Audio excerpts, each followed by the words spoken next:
SSC का जो trend रहता है, फैक्चुअल क्वेश्चन ज़्यादा आपको देखने को मिलेंगे।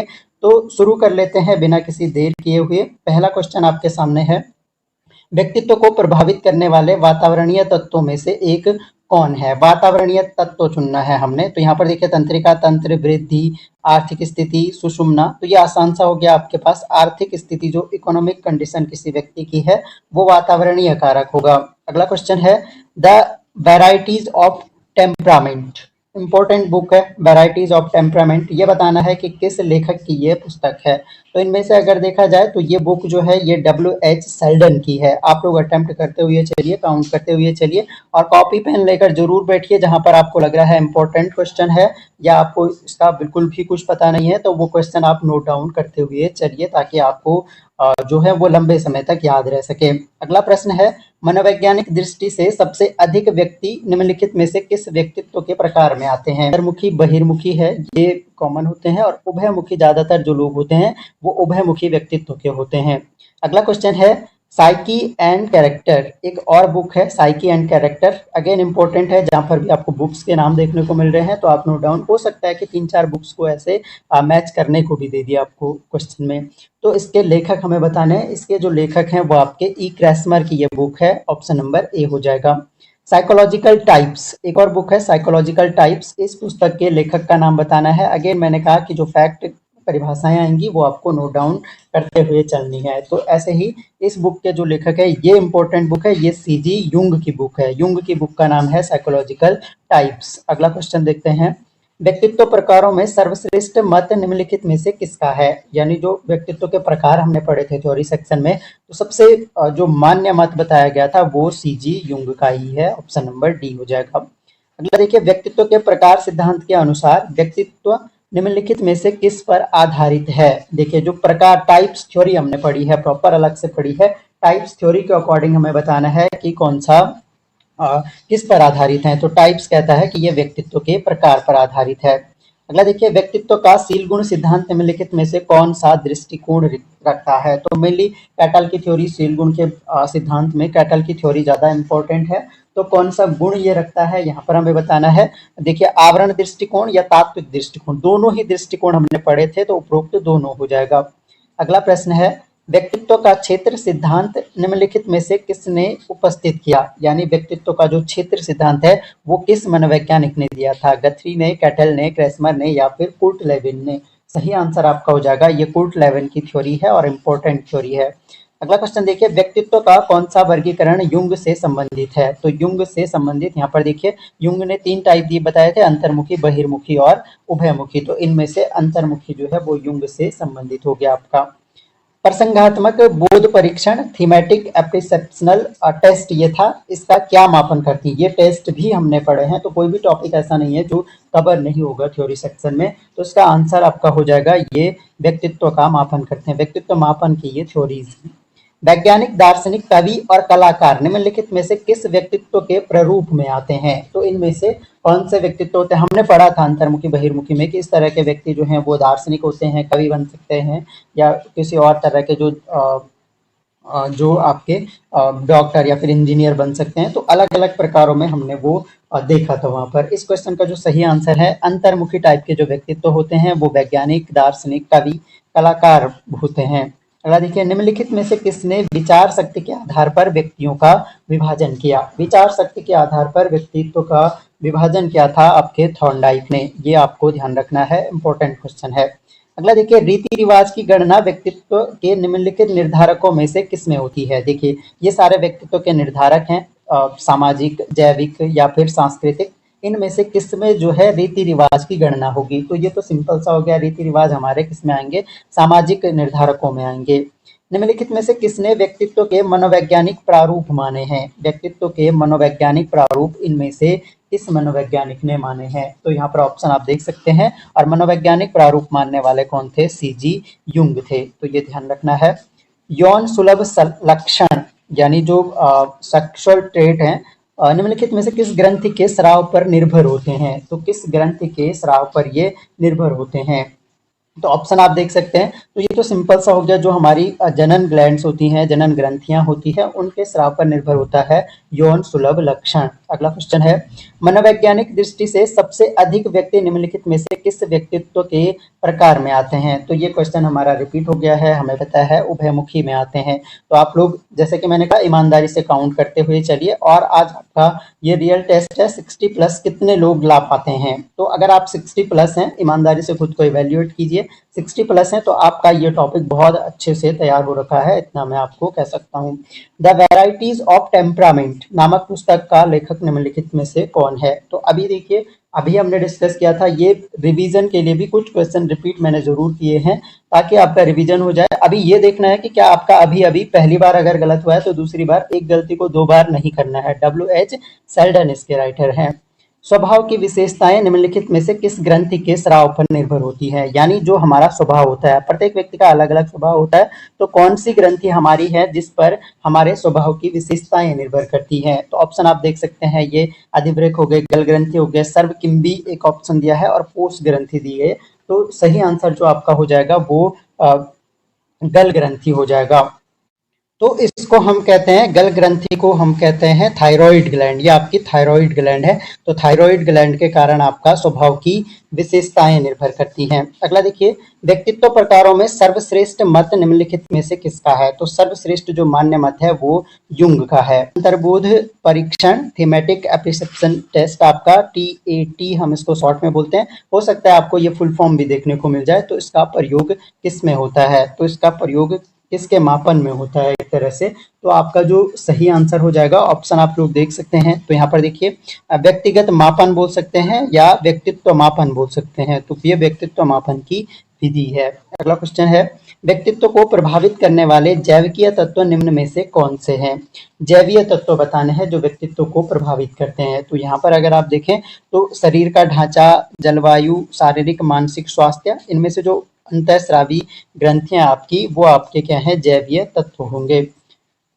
थीमेटिक टेस्ट का निर्माण किसने किया? जो आपका TAT है, इसका निर्माण किसने किया था? तो अगर आपने थ्योरी सेक्शन देखा है तो आप आसानी से आंसर कर सकते हो। सही आंसर आपका हो जाएगा इसका, मॉर्गन एंड मुरे ने जो है थीमेटिक टेस्ट का निर्माण किया था। तो अगेन इंपॉर्टेंट है, मैंने कहा है कि आप लोगों को जो लगता है कि ये क्वेश्चन आपको नहीं पता है या मिसिंग हो रहा है तो आप नोट डाउन करते चलिए, वो आपको ध्यान रहेंगे जरूर। मनोवैज्ञानिकों ने व्यक्तित्व के कितने पहलू माने हैं? तो मुख्य रूप से मनोवैज्ञानिकों ने व्यक्तित्व के 4 पहलू माने हैं। अगला क्वेश्चन हम देखते हैं, डॉक्टर कुसुम सिंह ने अपने शोध CSJMKU 99 के व्यक्तित्व को कितने प्रधान गुणों की खोज कर उन्हें मापित किया है? तो अगेन ये इंपॉर्टेंट क्वेश्चन है, थोड़ा सा अलग क्वेश्चन है, नया क्वेश्चन है, तो इस तरह का क्वेश्चन भी आपको बन सकते हैं। हमने क्वेश्चन कुछ ऐसे भी किए हैं जो आपके प्रीवियस ईयर में पूछे गए हैं। इस क्वेश्चन का सही आंसर है 16, option number C। Educating exceptional children नामक पुस्तक किसने लिखी थी? ये जो आपका एजुकेशन एक्सेप्शनल चिल्ड्रन नामक जो पुस्तक है, ये किसने लिखी है? ऑप्शन आपके पास है, एडलर, M.A. किर्क है, हेवार्ड है और लेंस्की है। सही आंसर का जो है वो है आपका यहाँ पर B.S. किर्क की ये बुक है, 1950 में इन्होंने लिखी थी।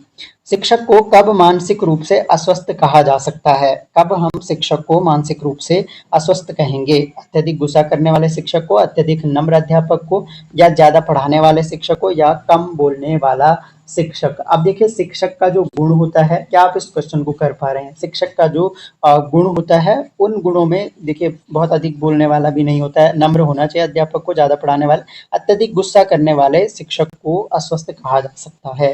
अगला क्वेश्चन है, सन 1980 में हेवार्ड एंड लेंस्की ने निम्न पुस्तक लिखी थी। तो अगेन इंपॉर्टेंट है, हेवार्ड एंड लेंस्की की पुस्तक है और ये व्यक्तित्व से संबंधित है और बहुत महत्वपूर्ण पुस्तक है। और इस क्वेश्चन का आपका जो सही आंसर हो जाएगा वो है आपका एक्सेप्शनल चिल्ड्रन, जो ये है आपका हेवार्ड एंड लेंस्की ने लिखी थी।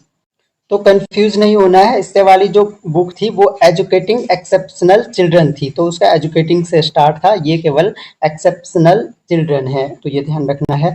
व्यक्तित्व मापन की सहायता से व्यक्तित्व के गुणों को ज्ञात किया जाता है, यह कथन किसका है? तो अगेन कथन है, इंपॉर्टेंट स्टेटमेंट है, और किसने ये स्टेटमेंट दिया था? बोरिंग, लैकफील्ड या बिल्ड ने, या फिर इन सभी का स्टेटमेंट है। तो सभी वाला आप वैसे भी एलिमिनेट कर सकते हैं। सही आंसर जो है आपका, व्यक्तित्व मापन की सहायता से व्यक्तित्व गुणों को व्यक्तित्व मापन की सहायता से व्यक्तित्व गुणों को ज्ञात किया जाता है। यह कथन किसका है?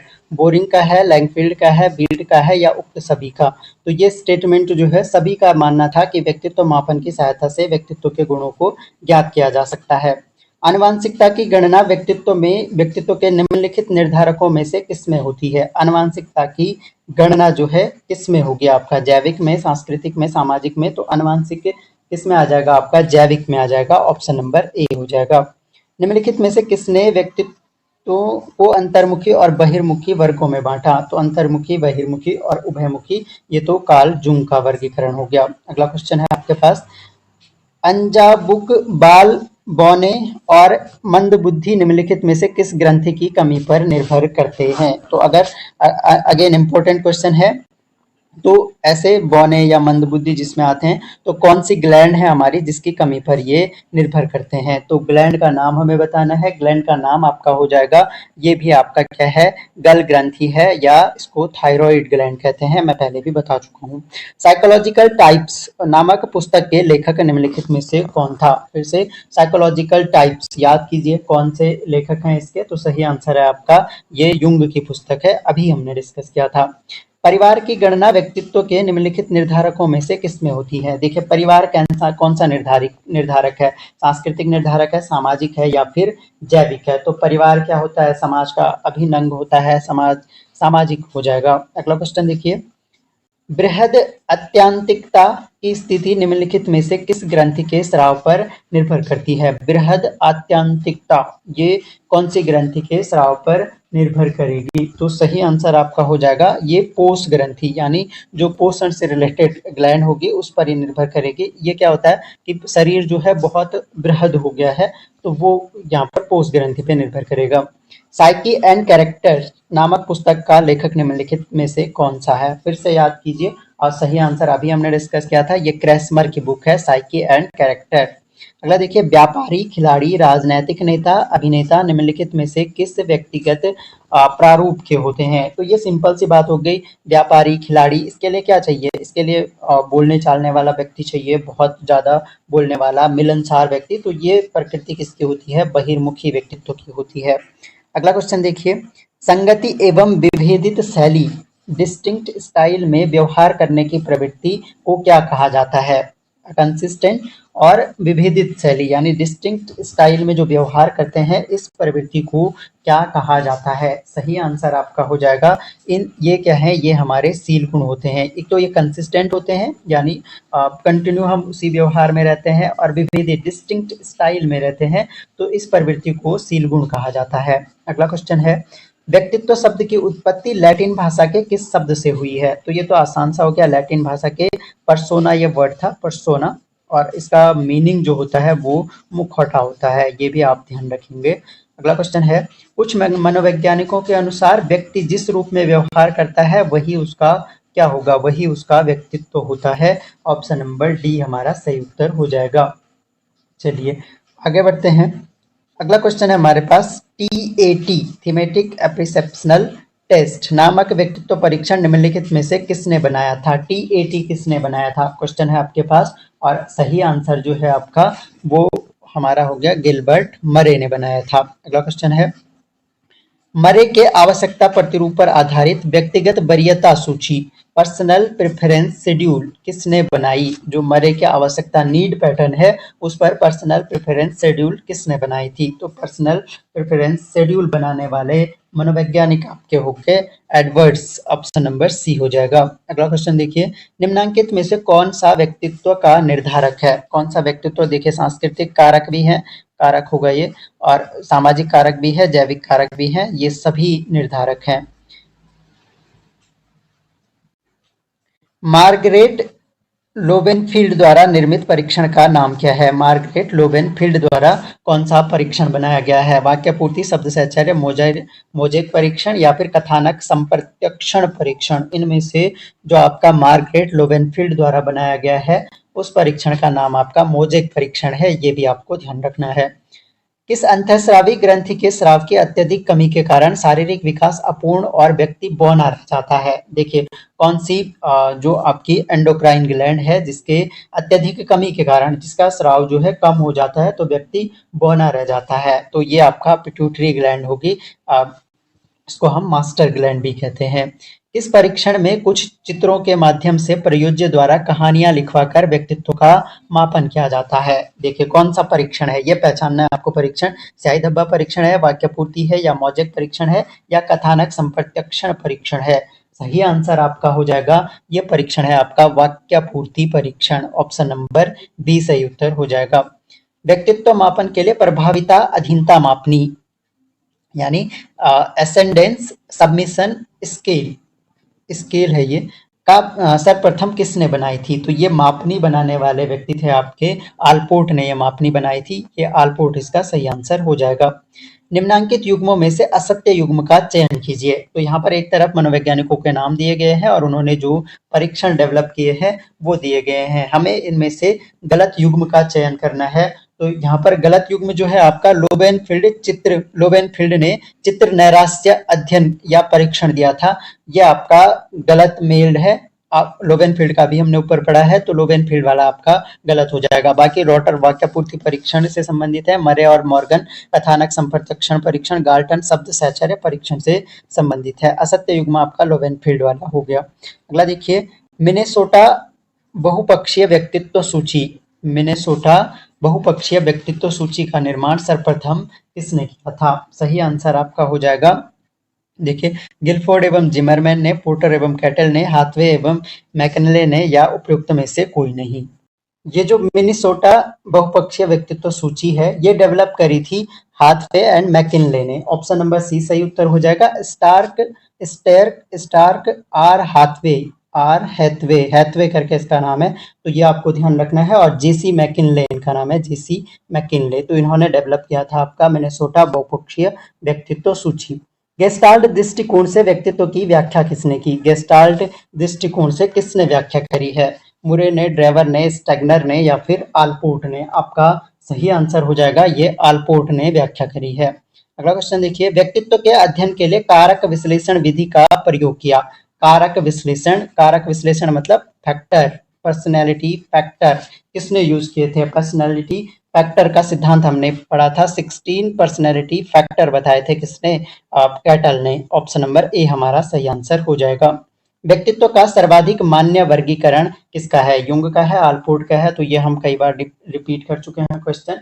युंग का जो है सर्वाधिक मान्य वर्गीकरण है। अगला क्वेश्चन देखते हैं स्याही धब्बा परीक्षण का प्रतिपादन किसने किया? स्याही धब्बा परीक्षण जो है थ्योरी सेक्शन में जाइए, बहुत अच्छे से पढ़ाया गया है, आपको अच्छे से क्लियर भी होगा, कॉन्सेप्ट भी क्लियर होगा और अगर इससे क्वेश्चन बनेगा तो आप आसानी से कर पाओगे। तो हरमन रोरसा का स्याही धब्बा परीक्षण है, रोरसा ऐसा लिखा जाता है। विशेषताओं में से एक है, व्यक्तित्व की विशेषताओं में से क्या है? एक देखिए बुद्धि, शिक्षा, सामाजिक स्तर या समायोजन। सबसे मुख्य जो विशेषता इनमें से है व्यक्तित्व क्या समायोजन करने की योग्यता है, ऐसे हमने स्टेटमेंट पढ़े हैं।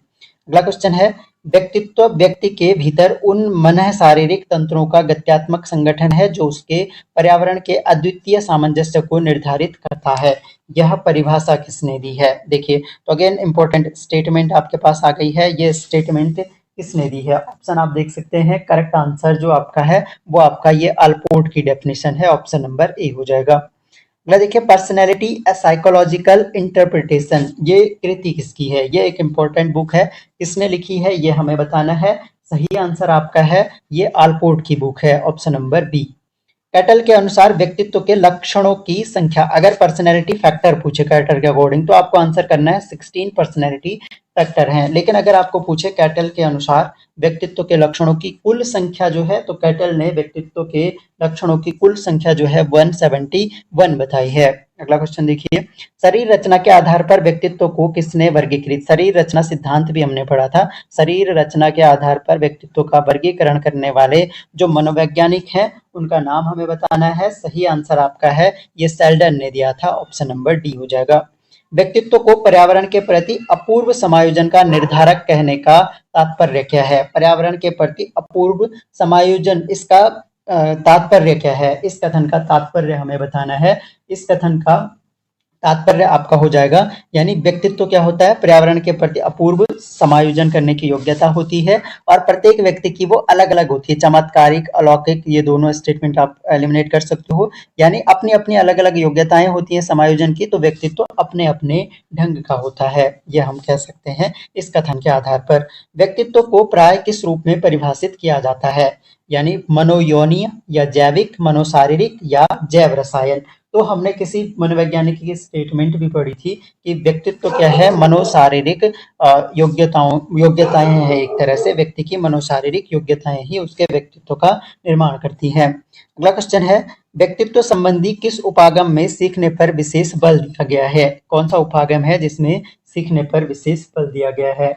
तो सही आंसर आपका हो जाएगा व्यवहार परक उपागम, ऑप्शन नंबर ए। अगला क्वेश्चन देखिए, व्यक्तित्व के स्वरूप के संबंध में कौन सा कथन सर्वाधिक उपयुक्त है? सबसे उपयुक्त कथन व्यक्तित्व के स्वरूप के संबंध में, तो ये हो जाएगा आपका यहाँ पर, व्यक्तित्व व्यक्ति के समग्र गुणों का समन्वय है, ऑप्शन नंबर सी। अगला देखिए, व्यक्तित्व के मूल्यांकन की सर्वश्रेष्ठ विधि निम्नलिखित में से कौन सी है? देखिए, ये मूल्यांकन की विधियां हैं, पेंसिल कागज विधि, निर्माण परीक्षण, व्यक्तित्व परिसूचियां या फिर मनोविश्लेषण विधि। अब आपको जो व्यक्तित्व परिसूचियां हैं, ये इनमें से सर्वश्रेष्ठ विधि है। मनोविश्लेषण विधि के जनक कौन है? आज आपका पहला क्वेश्चन आपके लिए है, मनोविश्लेषण विधि के जनक का नाम बताइए।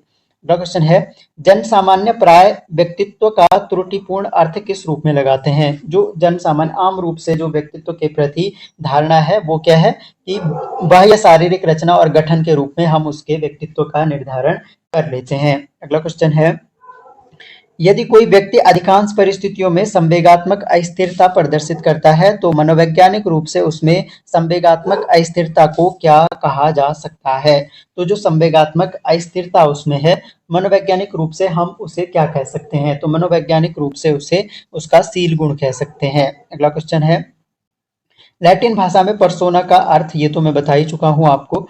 अगला क्वेश्चन देखिए, व्यक्तित्व के विभिन्न घटक या शील गुण एक दूसरे को प्रभावित करते हैं, व्यक्तित्व के इस उपागम को किस नाम से जाना जाता है? जो ट्रेट्स होते हैं, शील गुण हमने बहुत अच्छे से समझे हैं क्या होते हैं, केंद्रीय शील गुण, गौण शील गुण, तो वो सारे हमने डिस्कस किए थे थ्योरी सेक्शन में।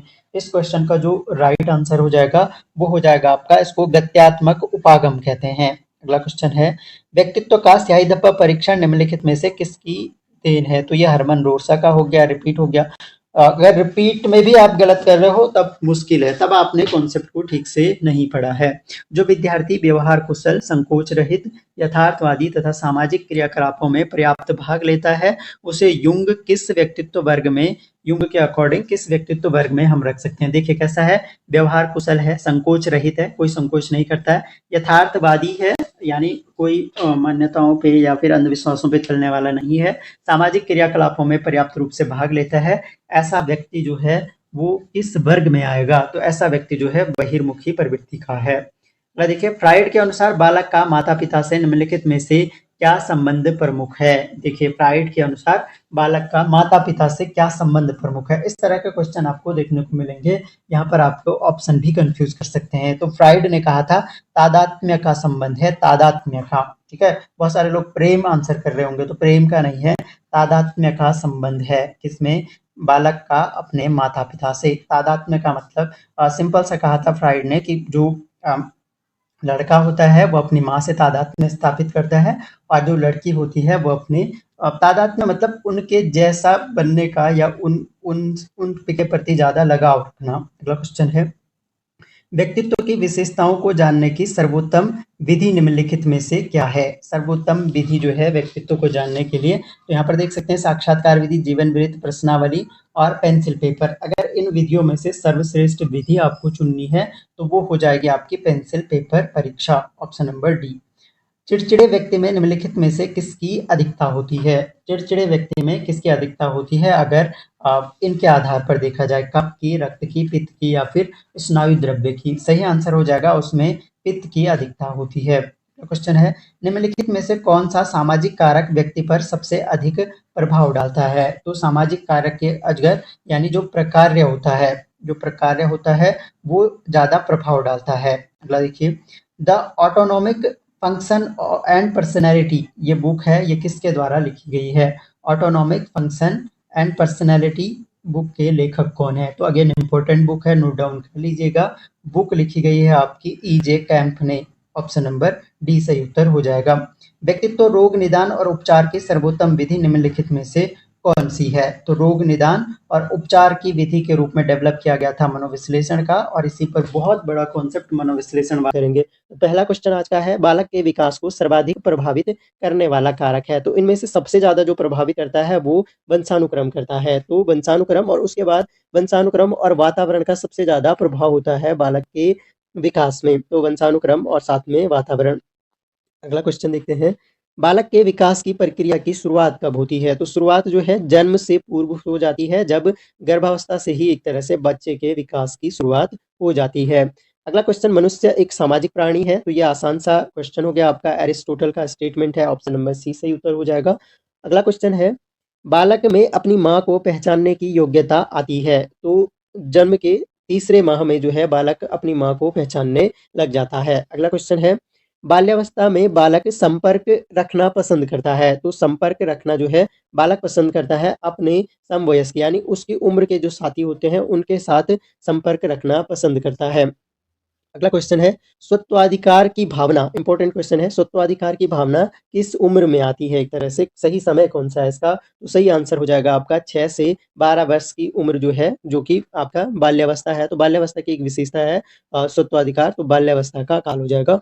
बाल्यावस्था में सामाजिक विकास की विशेषताओं के अतिरिक्त जो बात कही गई हो उसे छांट कर अलग करो। मतलब सामाजिक विकास के अतिरिक्त जो बात कही गई है उसको अलग करना है इनमें से। तो इनमें से जो है योग्यता जो है वो अलग बात है। अब ये सामुदायिकता आ जाएगी, भिन्नता आ जाएगी, स्पर्धा आ जाएगी, ये सब जो है आपके एक तरह से सामाजिक विकास का ही पार्ट है। लेकिन इनमें अलग क्या है? योग्यता इनमें अलग है। तो ये आपको थोड़ा-सा ध्यान रखना होगा। आगे बढ़ते हैं।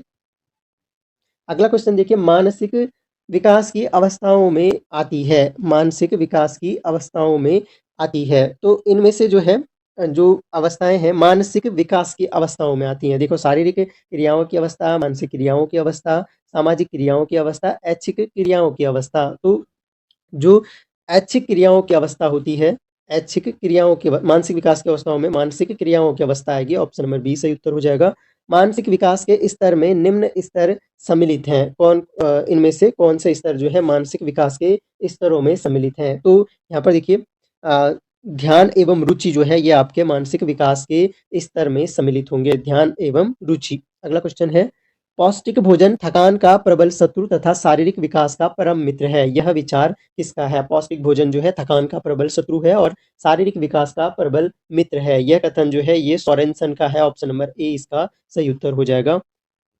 मानव शरीर के अंगों में लंबाई तथा भार की वृद्धि कहलाती है। केवल अंगों में लंबाई और भार की वृद्धि वो क्या हो जाएगी आपकी?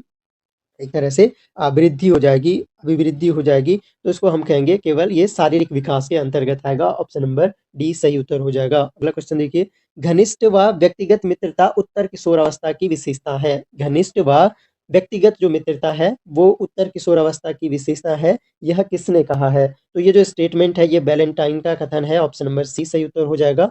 अगला देखिए, किशोर किशोर बड़े संघर्ष, तनाव, तूफान तथा विरोध की अवस्था होती है। किशोर अवस्था के बारे में स्टेटमेंट है कि बड़े संघर्ष, तनाव, तूफान तथा विरोध की अवस्था होती है। यह कथन किसका है? तो ये स्टैनले हॉल का स्टेटमेंट है। ऑप्शन नंबर बी सही उत्तर हो जाएगा। अगला देखिए, मानसिक रुचियों में परिवर्तन की अवस्था होती है। जो मानसिक रुचियां हैं उनमें परिवर्तन की अवस्था कौन सी होती है? तो वो होती है आपकी बाल्यावस्था। ऑप्शन नंबर ए सही उत्तर हो जाएगा, जो कि 6 से 12 वर्ष की अवस्था होती है। अगला क्वेश्चन देखिए, स्टेटमेंट जो है आप बिल्कुल नोट करके लिख लीजिए। जो स्टेटमेंट आपको पता है वो ठीक है, जो नहीं पता है वो आपको नोट करते चलना है। शिशु अपने और अपने संसार के बारे में अधिकांश बातें खेल द्वारा सीखता है। यह किसने लिखा है? तो ये कथन है आपका स्ट्रैंग का। ऑप्शन नंबर बी सही उत्तर हो जाएगा। शिशु अपने और अपने संसार के बारे में अधिकांश बातें खेल के द्वारा ही सीखता है।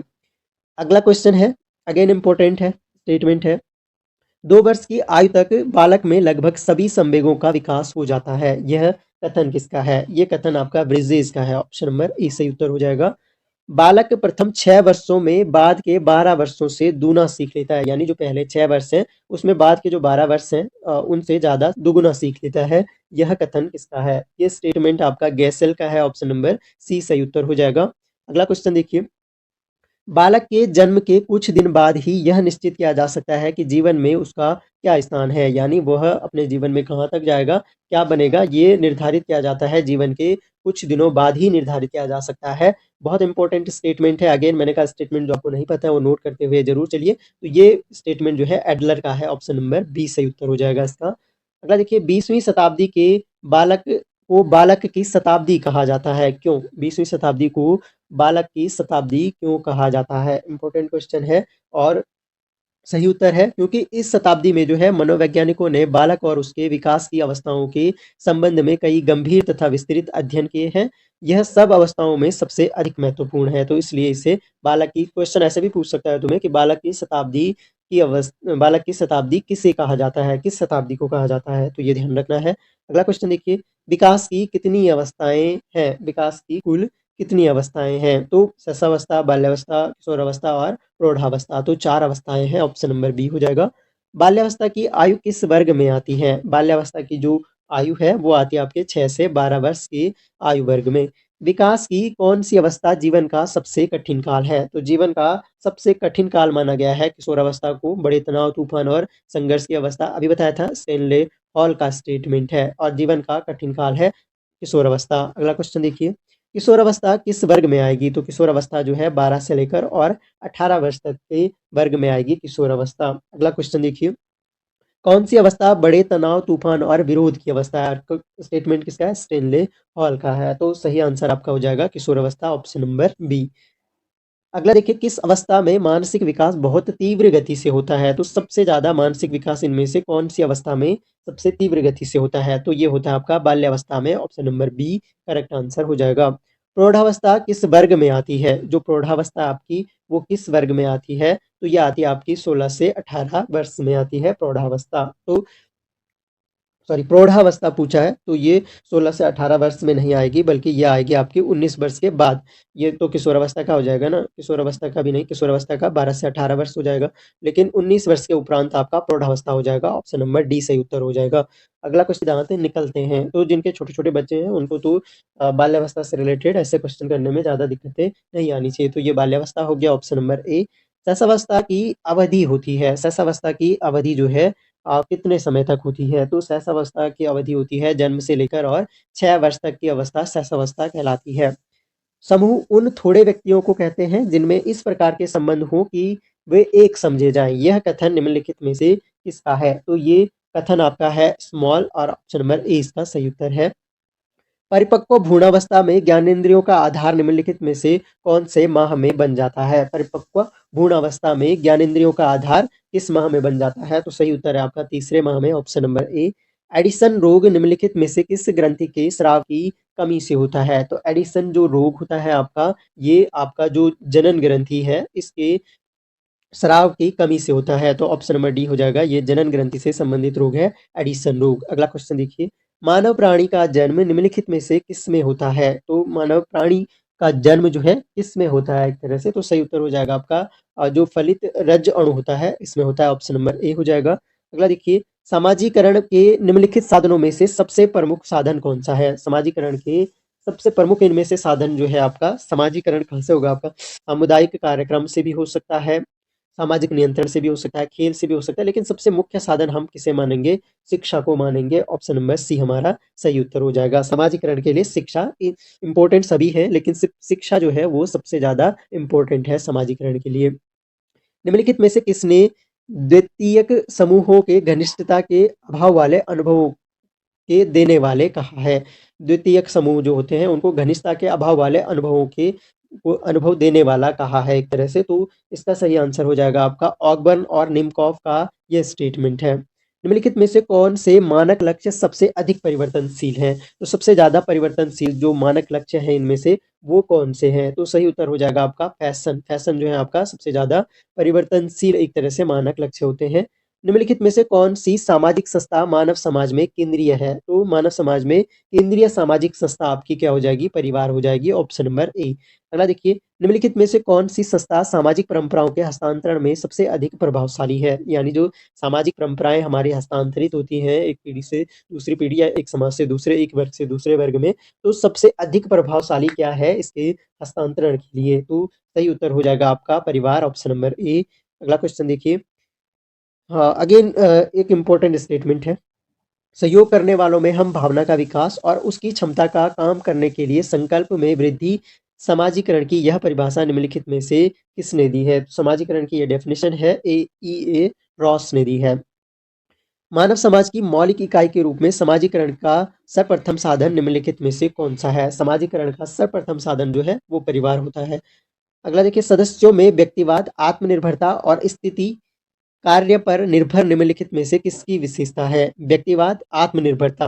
तो व्यक्तिवाद है, आत्मनिर्भरता है और स्थिति कार्य इस पर निर्भर निम्नलिखित में से ये किसकी विशेषता है? एक तरह से तो सही उत्तर इसका हो जाएगा ये द्वितीयक विशेषता है, सेकेंडरी, एक तरह से सेकेंडरी विशेषता है। निम्नलिखित सामाजिक मानक लक्ष्यों में निम्नलिखित में से कौन सी विशेषता अनिवार्य है? सामाजिक मानक लक्ष्यों में कौन सी विशेषता अनिवार्य है? तो जो सामाजिक मानक लक्ष्य है तो इनमें अनिवार्य विशेषता क्या होती है? परंपरागत होती है, परंपरागत होती है। सामाजिक जो लक्ष्य, कुछ लक्ष्य होते हैं या जो कल्चर होता है वो परंपरागत होता है और वो चला आ रहा होता है। तो परंपरागत कुछ सामाजिक नियम भी हैं, सिद्धांत भी हैं, वो भी परंपरागत हैं। निम्नलिखित में से कौन सा पारिवारिक समाजीकरण का सर्वोत्तम साधन है? पारिवारिक समाजीकरण का सर्वोत्तम साधन क्या हो जाएगा? परंपराएं हो जाएगा, ऑप्शन नंबर ए सही उत्तर हो जाएगा। अगला देखिए, सामाजिक आदर्श समूह की अपेक्षाएं हैं। समूह मानक लक्ष्य की यह परिभाषा निम्नलिखित में से किसने दी है? तो समूह मानक लक्ष्य की ये परिभाषा है और ये दी है आपकी किम्बाल यंग ने। यंग की ये परिभाषा है। निम्नलिखित सामाजिक संस्थाओं में किसका समाजीकरण में सबसे अधिक योगदान है? तो सबसे ज्यादा योगदान इनमें से किसका? परिवार का हो जाएगा। अगला देखिए, सामाजिक नियंत्रण के निम्नलिखित साधनों में सबसे अधिक प्रभावशाली कौन सा है? तो सबसे ज्यादा प्रभावशाली कौन सा हो जाएगा? फिर से वही हो जाएगा, परिवार हो जाएगा आपका। अगला क्वेश्चन है, बालक के लिए जो माँ के दूध का महत्व है, अगेन इंपॉर्टेंट स्टेटमेंट है आपके पास, किसी अन्य प्रकार से प्राप्त नहीं किया जा सकता, यह कथन किसका है? तो ये जो कथन है आपका अगेन इंपॉर्टेंट है और ये हैवलक एलिस का है। अगला क्वेश्चन देखिए, मनोविज्ञान में निम्नलिखित प्रक्रियाओं में से किसे प्रतीकात्मक व्यवहार कहा गया है? तो प्रतीकात्मक चिंतन, ये हायर स्टेज, प्रतीकात्मक व्यवहार ये हायर स्टेज है एक तरह से, तो ये चिंतन को कहा गया है प्रतीकात्मक व्यवहार। अगला क्वेश्चन और आखिरी क्वेश्चन आज का, मनुष्यों में लिंग संबंधी चेतना निम्नलिखित में से किस आयु वर्ग में होती है? जब लिंग संबंधी चेतना का विकास होता है तो ये किशोरावस्था में होता है। एक विशेषता है विपरीत लिंग के प्रति आकर्षण इस अवस्था तरफ है रीजन यानी कथन और कारण है। तो कथन है कि अनुचित पाठ्यक्रम के कारण बच्चों में मानसिक अस्वस्थता हो सकती है। अब ऐसे क्वेश्चन आपको क्या करना होगा, रीड जो है बहुत केयरफुली करना होगा, बहुत केयरफुल आपको ये पढ़ना होगा कि कहाँ पर क्या लिखा हुआ है। दोनों स्टेटमेंट को अगर आप ठीक से पढ़ लोगे तो ये क्वेश्चन अटेम्प्ट करने आसान होते हैं। तो पहली बात, अनुचित पाठ्यक्रम के कारण बच्चों में मानसिक अस्वस्थता हो सकती है, बिल्कुल सही बात है। अगर पाठ्यक्रम अनुचित होगा तो मेंटली जो है अस्वस्थता हो सकती है बच्चों में। अब इसका रीजन बताया है कि अनुचित पाठ्यक्रम बच्चों की रुचियों और क्षमताओं के अनुसार नहीं होता। इसका कारण है कि अनुचित जो पाठ्यक्रम होता है बच्चों की रुचियों, अनुचित पाठ्यक्रम वही है जो रुचियों और क्षमताओं के अनुसार नहीं है। इसका मतलब ये हुआ, ऑप्शन आप देख सकते हैं ए और आर दोनों सही हैं और आर ए की सही स्पष्टीकरण है।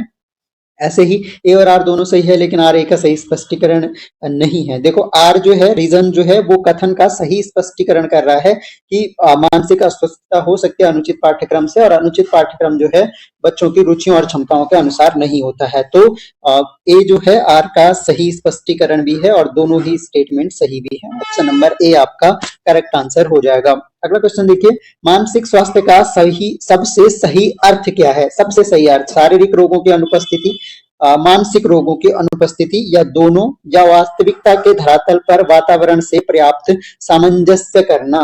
तो सबसे सही जो आंसर है वो है वास्तविकता के धरातल पर वातावरण से पर्याप्त सामंजस्य करना। ये तभी कर पाएगा जब उसमें मानसिक रोगों की अनुपस्थिति भी हो और शारीरिक रोगों की अनुपस्थिति भी हो। लिंडेल के अनुसार मानसिक स्वास्थ्य का उद्देश्य क्या है? देखिए लिंडेल के अकॉर्डिंग बताना है और ये क्वेश्चन जो है जो मैंने आपको वीडियो पढ़ाया है उसी के अकॉर्डिंग है। आप अगर वो वीडियो आप देखोगे तो उससे सारे क्वेश्चन उसी के अकॉर्डिंग बने हैं।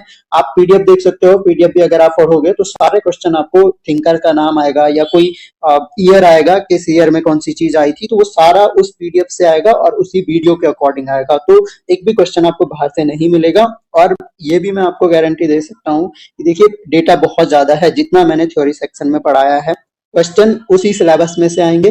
बस अब डिपेंड ये करता है कि टाइम काफी मिला 3 से 4 महीने में, आप लोगों ने वो सिलेबस कवर किस तरह से किया है वो मैटर करेगा कि आपके मार्क्स कैसे आते हैं। अगर आपने पूरा सिलेबस ठीक से अंडरस्टैंडिंग करके किया है तो आप लोग अच्छे मार्क्स जरूर ले आओगे, ऐसी मुझे उम्मीद नहीं, पूरा विश्वास भी है। इस तरह से कोर्स को डिजाइन किया गया है। लिंडेल के अकॉर्डिंग मानसिक स्वास्थ्य का उद्देश्य क्या है? तो आसान सा क्वेश्चन है, अगर आप रिवीजन करके आए हैं तो आपको पता है कि लिंडेल ने कहा था समाज में सामंजस्य स्थापित करना ही मानसिक स्वास्थ्य है। अगला क्वेश्चन देखिए, बच्चों में मानसिक अस्वस्थता के कौन से कारण सबसे अधिक महत्वपूर्ण है? यानी जो मानसिक अस्वस्थता के ऐसे कौन से कारण है जो सबसे अधिक महत्वपूर्ण है? अब देखिए यहाँ पर स्टेटमेंट एक एक, माता पिता का अत्यधिक संरक्षण और अनुचित पाठ्यक्रम, ये भी है। हमने एक एक पॉइंट को ये डिस्कस किया है। शारीरिक दोष और वंशानुगत रोग, ये भी। मानसिक संघर्ष और दमन की गई इच्छाएं, यानी जो दमित इच्छाएं होती हैं, यानी उपरोक्त सभी जो है ये मानसिक अस्वस्थता के कारण है। अगला क्वेश्चन देखिए, कक्षा में अत्यधिक नियंत्रण का बच्चों पर क्या प्रभाव हो सकता है? अगर बच्चों पर अत्यधिक नियंत्रण रखें, हमने पढ़ा था कि अत्यधिक नियंत्रण भी सही नहीं है कक्षा में, तो क्या होता है? देखिए आत्मविश्वास में वृद्धि कहां से हो पाएगी? इससे मानसिक तनाव होता है। ऑप्शन नंबर बी आपका सही उत्तर हो जाएगा। अगला क्वेश्चन है, फिर से असर्शन रीजन है। असर्शन है आपके पास, कक्षा में अत्यधिक नियंत्रण बच्चों के मानसिक स्वास्थ्य के लिए हानिकारक हो सकता है, जो कि बिल्कुल सही बात है। हम अभी पिछले क्वेश्चन में डिस्कस कर लिए हैं। रीजन बताया गया है, कारण इसका है कि अत्यधिक नियंत्रण से बच्चों में आत्मविश्वास की कमी हो जाती है। अत्यधिक नियंत्रण से बच्चों में आत्मविश्वास की कमी हो जाती है। तो देखिए कथन भी आपका सही है कि मानसिक स्वास्थ्य के लिए हानिकारक है अत्यधिक नियंत्रण, और अत्यधिक नियंत्रण से क्योंकि बच्चों के आत्मविश्वास में कमी होती है, तो आपका रीजन भी सही है, यानी ए और आर दोनों स्टेटमेंट सही है। और आर जो है वो ए का सही स्पष्टीकरण भी कर रहा है। ऑप्शन नंबर ए हो जाएगा। अगला देखिए, बच्चों में आत्मनिर्भरता का अभाव किस कारण से हो सकता है? जो आत्मनिर्भरता है उसका अभाव किस कारण से हो सकता है? ऑप्शन आप देख सकते हैं, विद्यालय में अत्यधिक प्रतिस्पर्धा, माता पिता का अत्यधिक प्यार और संरक्षण, शारीरिक रोग, तो उपरोक्त सभी हो जाएगा। आगे बढ़ते हैं, वंशानुगत कारणों से बच्चों में कौन सा मानसिक रोग उत्पन्न हो सकता है? देखिए जो हेरिडिटी है, वंशानुगत कारण है, उनसे कौन सा रोग? देखिए अवसाद वंशानुगत नहीं होता है, चिंता भी नहीं होता। सिजोफ्रेनिया जो है एक आनुवंशिक रोग है। ऑप्शन नंबर सी हो जाएगा। हीनता की भावना के क्या परिणाम हो सकते हैं? अगर हीनता की भावना आपके अंदर आ रही है तो उसका रिजल्ट क्या हो सकता है? तो इसका रिजल्ट हो सकता है, देखिए हमारे आत्मविश्वास में कमी आ सकती है, मानसिक रूप से तनाव में रह सकते हैं, व्यक्तिगत विकास में भी बाधा आएगी, तो उपरोक्त सभी हो जाएगा। आगे बढ़ते हैं, अगला क्वेश्चन आपके पास फिर से असर्शन रीजन वाला स्टेटमेंट है। देखिए ऐसे क्वेश्चन आप अगर रीड अच्छे से करते हो, ध्यान से पढ़ते हो, मैंने टेलीग्राम ग्रुप में भी, चैनल में भी एक क्वेश्चन पोस्ट किया था, 50% लोग भी सही आंसर नहीं कर पा रहे थे, जबकि क्वेश्चन बहुत आसान था। अगर आप सही से रीड करोगे तो आप सही आंसर भी करोगे। देखिए बच्चों में हीनता की भावना उत्पन्न होना उनके मानसिक विकास के लिए हानिकारक है, बिल्कुल सही बात है। रीजन बताया गया है, हीनता की भावना बच्चों में आत्मविश्वास की कमी का कारण बनती है। तो क्या हो जाएगा? दोनों ही स्टेटमेंट सही है, और दूसरा जो स्टेटमेंट है वो पहले की सही व्याख्या भी कर रहा है, तो ऑप्शन नंबर ए हो जाएगा। अगला क्वेश्चन देखिए, शारीरिक दोषों के कारण बच्चों में कौन सी मानसिक स्थिति उत्पन्न हो सकती है? शारीरिक दोषों के कारण, अब देखिए यहाँ पर शारीरिक दोषों के कारण आत्मविश्वास से आएगा, संतोष, साहस, सारे पॉजिटिव है, हीनता उत्पन्न हो सकती है। ऑप्शन नंबर बी हो जाएगा। मानसिक संघर्ष के परिणाम स्वरूप बच्चों में क्या उत्पन्न हो सकता है? अगर मानसिक संघर्ष कोई चल रहा है तो उसके कारण क्या? उसके कारण मानसिक अस्वस्थता उत्पन्न हो सकती है। ऑप्शन नंबर बी हो जाएगा। को बच्चों के मानसिक स्वास्थ्य सुधार के लिए क्या करना चाहिए? तो शिक्षकों को बच्चों के मानसिक स्वास्थ्य के सुधारने के लिए क्या करना चाहिए? केवल शिक्षा प्रदान करना, समस्याओं को समझना और समाधान करना चाहिए। ऑप्शन नंबर बी हो जाएगा। डांटना नहीं, कोई भी नहीं, तो वैसे भी एलिमिनेट कर सकते हैं। भारतीय बाल स्वास्थ्य नीति का प्रकाशन किस वर्ष हुआ था? भारतीय बाल स्वास्थ्य नीति का प्रकाशन हुआ था वर्ष 2005 में। तो ये इंपॉर्टेंट अगेन क्वेश्चन है, ध्यान रखना है। और मैंने कहा कि सेम उसी वीडियो से आपके क्वेश्चन बनाए गए हैं, बाहर से कहीं से नहीं बनाए गए हैं। और क्वेश्चन जो भी अगर मेंटल हेल्थ एंड हाइजीन से क्वेश्चन बनता है आपके पेपर में, तो इन्हीं में से बनेगा। देखो डायरेक्ट मैं नहीं बोलता हूँ, हो सकता है कि अलग अलग क्वेश्चन से कुछ स्टेटमेंट उठा लें, तो इस तरह से, क्योंकि सिलेबस बहुत वास्ट है, तो ऐसा नहीं होगा कि एक ही टॉपिक से आपको 2 क्वेश्चन देखने को मिल जाएंगे। ऐसा भी हो सकता है कि 2-3 टॉपिक से आपको एक ही क्वेश्चन बना के दे दे, अलग अलग स्टेटमेंट निकाल के। तो थोड़ा सा आपको केयरफुली करना होगा और थोड़ा सा फोकस ज्यादा रखना होगा। मानसिक स्वास्थ्य विज्ञान का मुख्य उद्देश्य क्या है? तो मेंटल हेल्थ साइंस भी हमने एक टॉपिक वहां पर डिस्कस किया था। इसका मुख्य उद्देश्य जो है मानसिक रोगों का इलाज भी है, मानसिक स्वास्थ्य को बनाए रखना भी है और मानसिक रोगों की रोकथाम भी है, यानी ऑप्शन नंबर डी हमारा करेक्ट आंसर हो जाएगा। फिर से एक असर्शन रीजन दिया है क्वेश्चन, कथन है शारीरिक दोष बच्चों में मानसिक अस्वस्थता का कारण हो सकते हैं, और रीजन बताया है कि शारीरिक दोष बच्चों में हिंसा की भावना उत्पन्न करते हैं। अब यहाँ पर देखिए कथन भी सही है और इसका कारण भी सही है, यानी ए और आर दोनों सही है और आर ए का सही स्पष्टीकरण भी है। अगला देखिए, मानसिक स्वास्थ्य का सबसे महत्वपूर्ण पहलू क्या है? मेंटल हेल्थ का सबसे महत्वपूर्ण पहलू हमें चुनना है इनमें से। तो इनमें मानसिक शांति भी है, सामाजिक संयोजन भी है और व्यक्तिगत संतोष भी है, यानी सभी का अगर संयोजन होगा, इन सभी का अगर संयोजन होता है तो वो मानसिक स्वास्थ्य के लिए महत्वपूर्ण पहलू होंगे। अगला क्वेश्चन देखते हैं, बच्चों में मानसिक अस्वस्थता के लिए कौन से शारीरिक कारण सबसे महत्वपूर्ण है? मानसिक अस्वस्थता के लिए शारीरिक दोष, वंशानुगत रोग, शारीरिक स्वास्थ्य का अभाव, ये सभी जो है महत्वपूर्ण है। सभी कारण जो है जिम्मेदार होते हैं एक तरह से। अगला फिर से कथन कारण है, कथन है बच्चों में वंशानुगत रोग मानसिक अस्वस्थता का कारण हो सकते हैं, और रीजन दिया गया है, कारण दिया गया है कि वंशानुगत रोग बच्चों के मानसिक विकास को प्रभावित करते हैं। तो वंशानुगत रोग बच्चों के मानसिक विकास को प्रभावित करते हैं, ये भी सही है। और अनुवांशिक रोग मानसिक अस्वस्थता का कारण हो सकते हैं, ये भी सही है।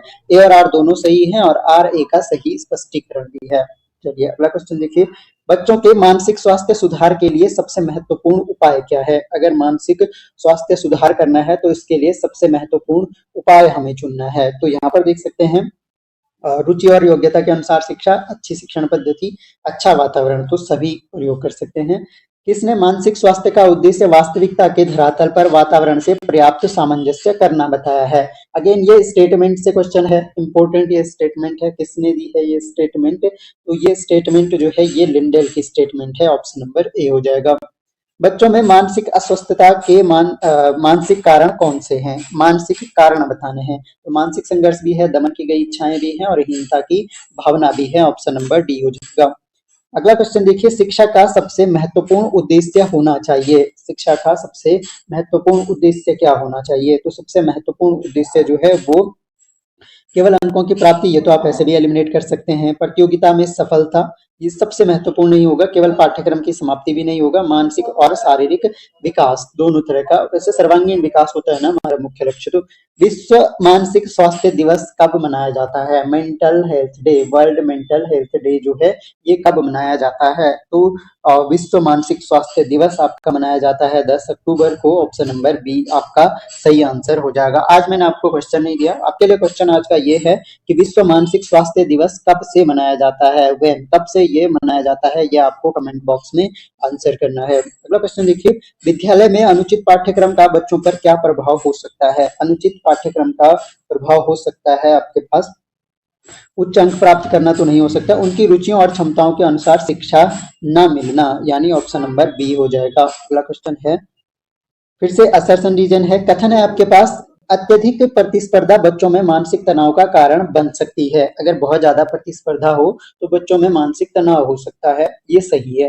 प्रतिस्पर्धा से बच्चों में आत्मसंतोष और आत्मनिर्भरता का विकास होता है, लेकिन प्रतिस्पर्धा जरूरी भी है कि इससे आत्मसंतोष और आत्मनिर्भरता का विकास भी होता है। तो स्टेटमेंट तो फिर से हम कह सकते हैं, देखिए पहला स्टेटमेंट तो बिल्कुल सही है, लेकिन प्रतिस्पर्धा से आत्मसंतोष और आत्मनिर्भरता ये गलत है। प्रतिस्पर्धा से आत्मसंतोष नहीं होता है।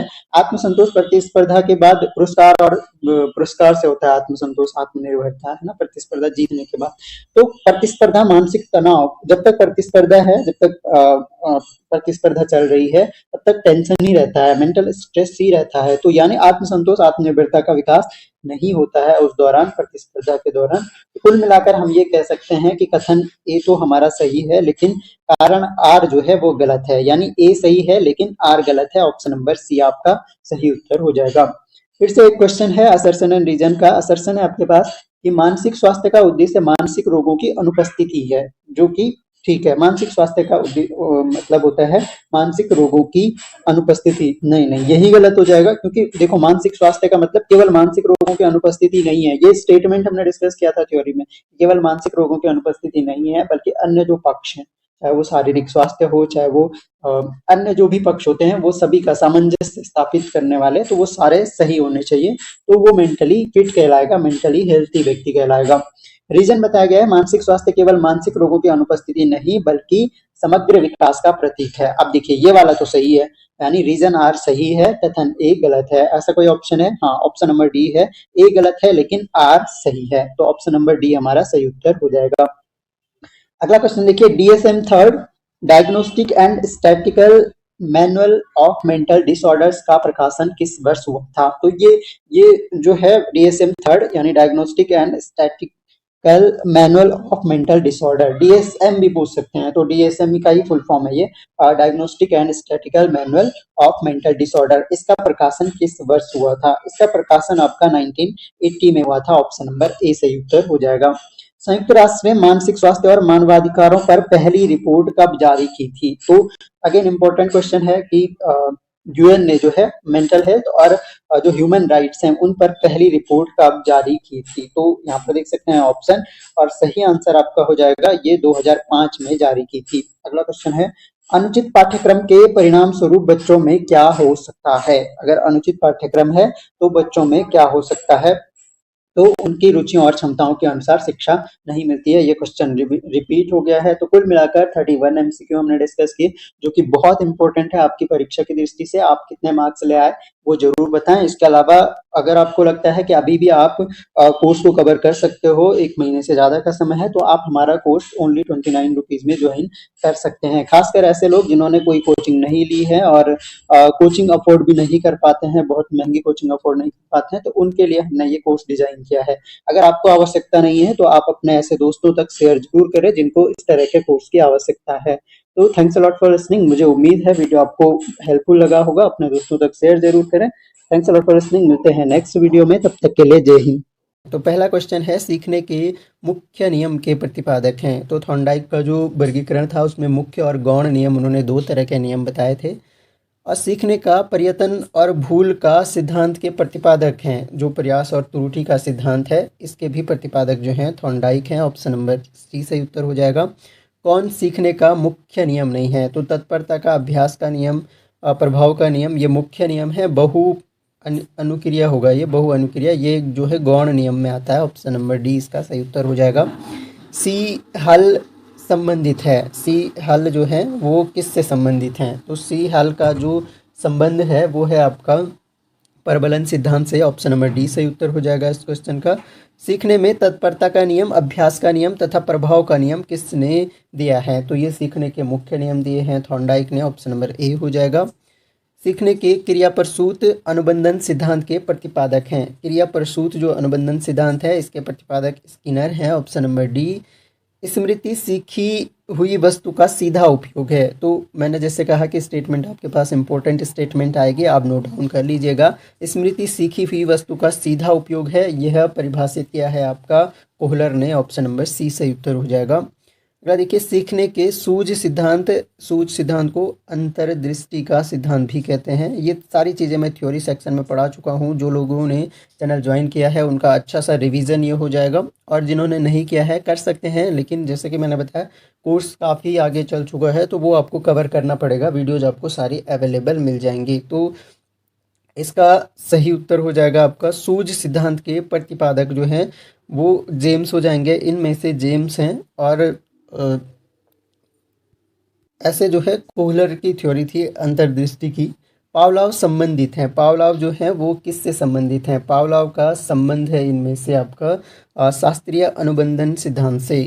तो अगला क्वेश्चन देखते हैं। क्रिया प्रसूत अनुबंधन अधिगम की एक प्रक्रिया है जिसमें सतत या संभावित अनुक्रिया होती है। ऐसे समय क्रिया प्रसूता की शक्ति बढ़ जाती है। तो अगेन इम्पोर्टेंट स्टेटमेंट है और सही आंसर है आपका ये एम.एल. विग्गी का स्टेटमेंट है।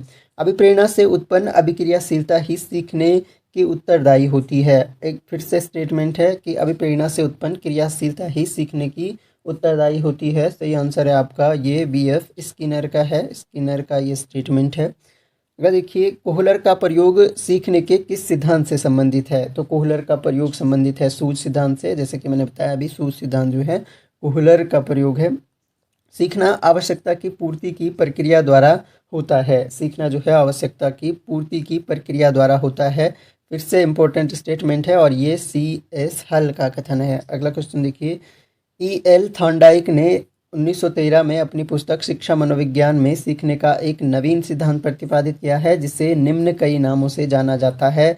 कौन सा सिद्धांत थॉर्नडाइक का नहीं है? तो थॉर्नडाइक का जो सिद्धांत है उसे अलग अलग नामों से जाना जाता है। तो इनमें से देखिए थॉर्नडाइक का संबंधवाद, उद्दीपक अनुक्रिया सिद्धांत, सीखने का संबंध सिद्धांत, प्रबलन सिद्धांत नहीं है। प्रबलन सिद्धांत तो हल का सिद्धांत है, तो ये ध्यान रखना है।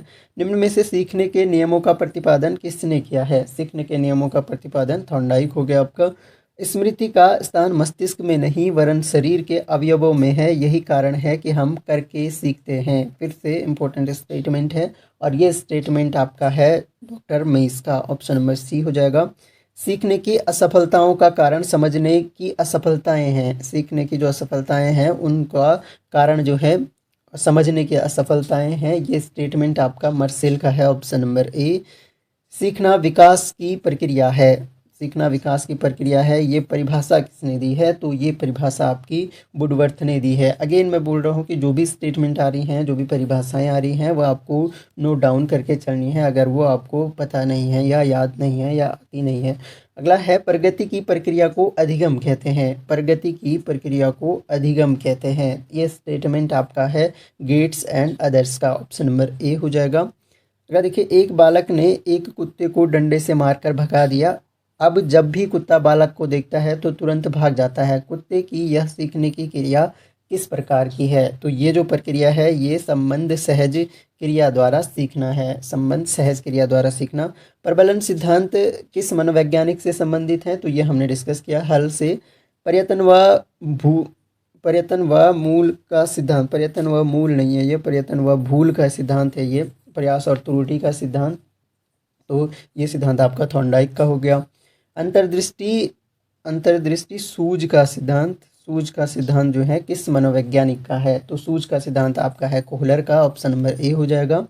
सीखने का संबंध प्रत्यावर्तन का सिद्धांत किस मनोवैज्ञानिक का है? संबंध प्रत्यावर्तन का सिद्धांत ये पावलोव का सिद्धांत है।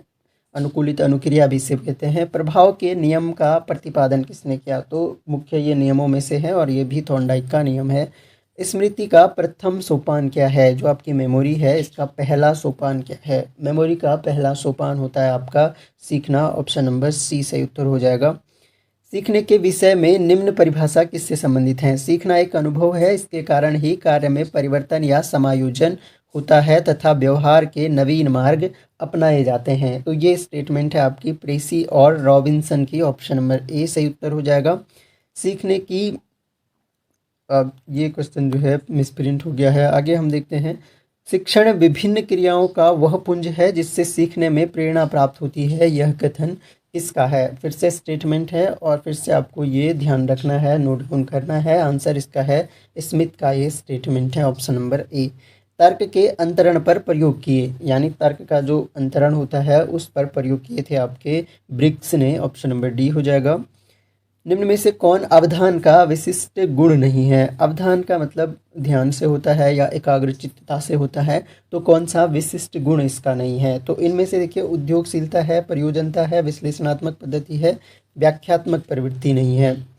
अवधान एक प्रक्रिया है जिसके द्वारा उद्दीपक चेतना के सीमा प्रदेश से चेतना के केंद्र में आता है। यह परिभाषा किसने दी है? तो ये परिभाषा आपकी दी है बुंट ने, विलियम बुंट, जो कि प्रयोगशाला, जिन्होंने मनोविज्ञान की प्रयोगशाला भी बनवाई थी पहली।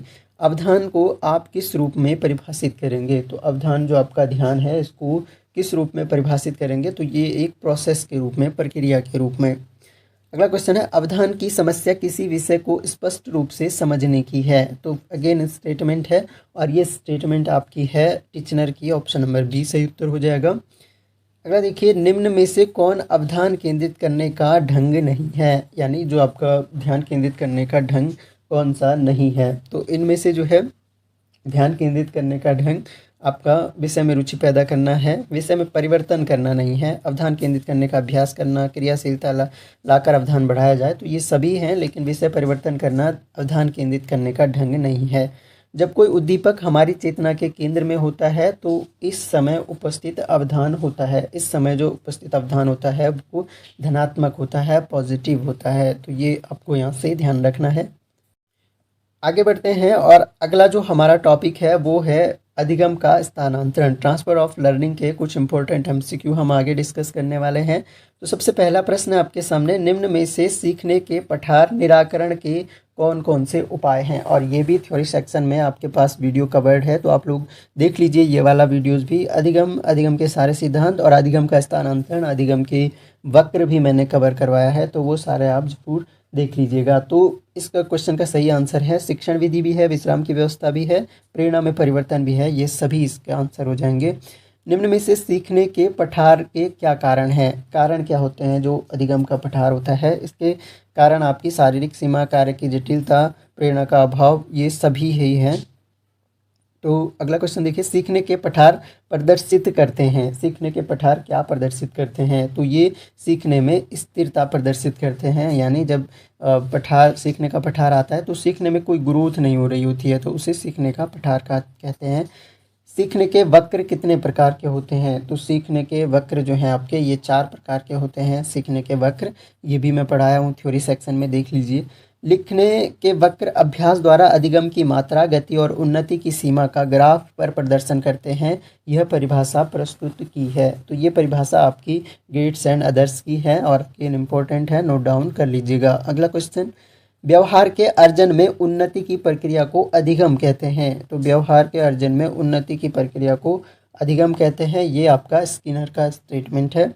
तर्क और चिंतन दोनों ही एक दूसरे के क्या होते हैं, तर्क यानी लॉजिक और थिंकिंग जो आपकी है, दोनों एक दूसरे के पूरक होते हैं, ऑप्शन नंबर बी हो जाएगा। व्यक्ति का प्रशिक्षण अवधान के केंद्रीकरण का एक आधार है, व्यक्ति का जो प्रशिक्षण है वो अवधान यानी ध्यान के केंद्रीकरण का एक बेस होता है, और ये रेबर्न की स्टेटमेंट है, ऑप्शन नंबर बी। रुचि महत्वपूर्ण होती है, इसमें लगाव होता है, यह अर्थ रुचि के लिए किसने दिया है। तो अगेन इम्पोर्टेंट है, रुचि महत्वपूर्ण है और इसमें लगाव होता है, तो ये बताया है आपका जे.एस. रॉस ने, ऑप्शन नंबर ए हो जाएगा। किसी विषय में छात्र की रुचि उत्पन्न करने के लिए शिक्षक को छात्र के बारे में कुछ बातें और विषय के बारे में बहुत सी बातें जाननी चाहिए, यह परामर्श किसने दिया था। तो ये परामर्श दिया था कॉलसनिक ने, ऑप्शन नंबर डी से उत्तर है इसका।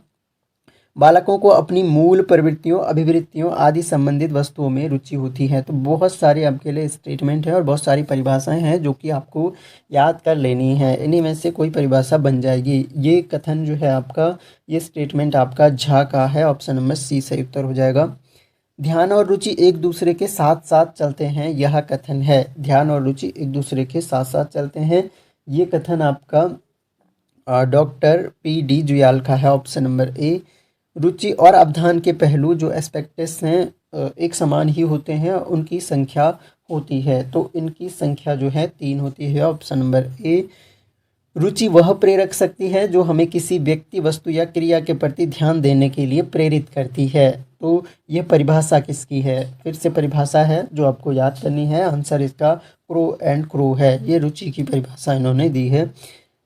इंटरेस्ट शब्द की उत्पत्ति हुई है, यानी जो आपका रुचि शब्द है, अंग्रेजी में आप इंटरेस्ट कहते हैं, इस शब्द की उत्पत्ति जो है किस शब्द से हुई है। तो इस शब्द की उत्पत्ति जो है लैटिन शब्द से हुई है, ऑप्शन नंबर बी। गति, स्थिति और स्वरूप अवधान की कैसी दशाएं हैं। जो गति है, स्थिति है और स्वरूप है, तो यह अवधान की जो है बाह्य दशाएं हैं, ध्यान केंद्रित करने की ध्यान की बाह्य दशाएं ये हैं।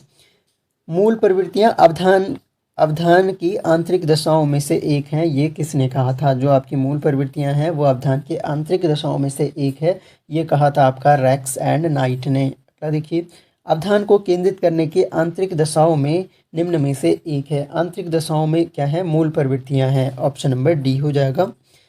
अगर देखिए, बालकों के प्रयास की इच्छा को जीवित रखिए, यह परामर्श किसने दिया था? बालकों के प्रयास की इच्छा को जीवित रखना है, ये स्टेटमेंट जेम्स का है। Option number B. ध्यान की प्रमुख निम्न दशाएं होती हैं। ध्यान की जो दशाएं होती हैं वो 2 होती हैं। Option number B. अवधान ज्ञानात्मक, क्रियात्मक और भावात्मक होता है। अवधान जो है आपका ज्ञानात्मक, क्रियात्मक और भावात्मक होता है। ये स्टेटमेंट आपका भाटिया का है, डॉक्टर भाटिया का। जानना, अनुभव करना और इच्छा करना, यह किसके 3 पहलू हैं? जानना, अनुभव करना और इच्छा करना 3 पहलू हैं आपके अवधान के। अवधान, ध्यान, अटेंशन एक ही बात है, तो ये सभी के पहलू हैं। किसी दूसरी वस्तु के बजाय एक ही वस्तु की चेतना का केंद्रीकरण अवधान है, ये परिभाषा किसकी है? तो अगेन बहुत सारी परिभाषाएं हैं जो आपको नोट डाउन कर लेनी है और बार बार रिवाइज करनी है। तो ये डम्बिल का है, ऑप्शन नंबर सी। किसी वस्तु पर चेतना को केंद्रित करने की मानसिक प्रक्रिया को अवधान कहते हैं। तो फिर से स्टेटमेंट है और ये स्टेटमेंट आपकी डॉक्टर DC मिश्रा की है। ऑप्शन नंबर ए सही उत्तर हो जाएगा। मर्सेल ने स्थानांतरण को प्रभावित करने वाला तीसरा कारक कौन सा बताया है? तो मर्सेल ने बताया आपका समझदारी। Option number B. फिर से स्टेटमेंट है और फिर से इम्पोर्टेंट है। एक परिस्थिति में अर्जित ज्ञान, प्रशिक्षण और आदतों के दूसरी परिस्थिति में स्थानांतरित किए जाने को स्थानांतरण कहते हैं। यह कथन आपका, ये सोरेनसन का कथन है ट्रांसफर ऑफ लर्निंग के संबंध में। जब सीखने की क्रिया में कोई उन्नति नहीं होती है तो उसे कहते हैं, जब कोई उन्नति नहीं होती है तो वो सीखने का पठार कहलाता है। Option number B. सीखने में होने वाली उन्नति या अवनति को प्रदर्शित करता है। तो सीखने के जो वक्र होते हैं वो प्रदर्शित करते हैं कि उन्नति हो रही है या अवनति हो रही है। तो वो वक्र, 4 टाइप के वक्र भी मैंने पढ़ाए हैं, तो थ्योरी सेक्शन में जाके देख लीजिएगा।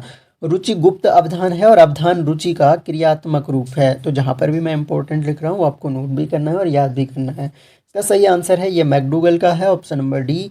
सीखने के पठार की परिभाषा है। सीखने के पठार की परिभाषा क्या है? सिंपल हो गया, सीखने की प्रक्रिया में उन्नति ना होना। Option number B.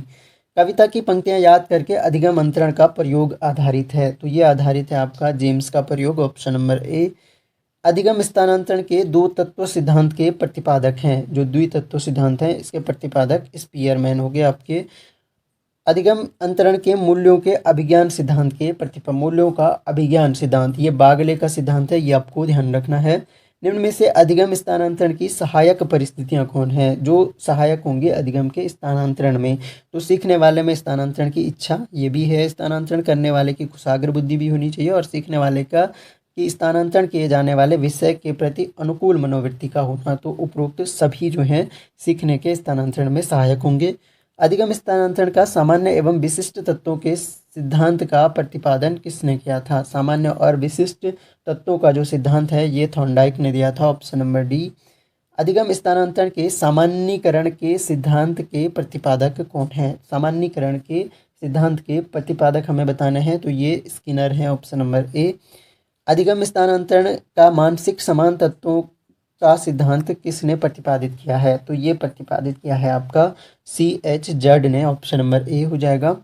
और अगला और लास्ट क्वेश्चन हमारा आज का है कि अधिगम के सत्र में प्राप्त आदत, फिर से परिभाषा है और फिर से आपको छाप लेनी है।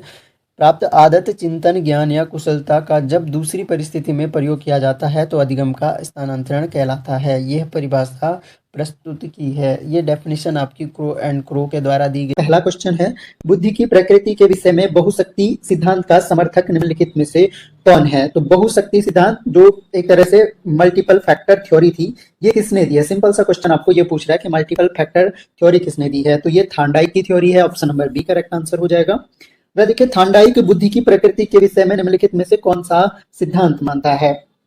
तो सिंपल सा हो गया, मल्टीपल फैक्टर थ्योरी जो है ये थॉर्नडाइक की हो गई। स्कूल के वातावरण में निम्नलिखित में से किसका बुद्धि पर सबसे अधिक प्रभाव पड़ता है? बुद्धि पर किसका सबसे अधिक प्रभाव? देखिए, पाठ्यक्रम का प्रभाव पड़ता है, क्रमेतर यानी पाठ्यक्रम के अलावा जो एक्स्ट्रा करिकुलर एक्टिविटीज होती हैं उनका प्रभाव पड़ता है, अनुशासन का पड़ता है, लेकिन यहाँ पर जो है क्वेश्चन में पूछा गया है कि सबसे अधिक किसका पड़ता है, तो इनमें से सबसे अधिक प्रभाव जो पड़ता है वो पाठ्यक्रम का पड़ता है। अगला क्वेश्चन है, बौद्धिक विकास को प्रभावित करने वाला सबसे अधिक महत्वपूर्ण कारक निम्नलिखित में से कौन सा है? बौद्धिक विकास को सबसे ज्यादा जो प्रभावित करेगा आपका कारक वो आपका स्कूल एनवायरमेंट होगा, विद्यालय का वातावरण होगा।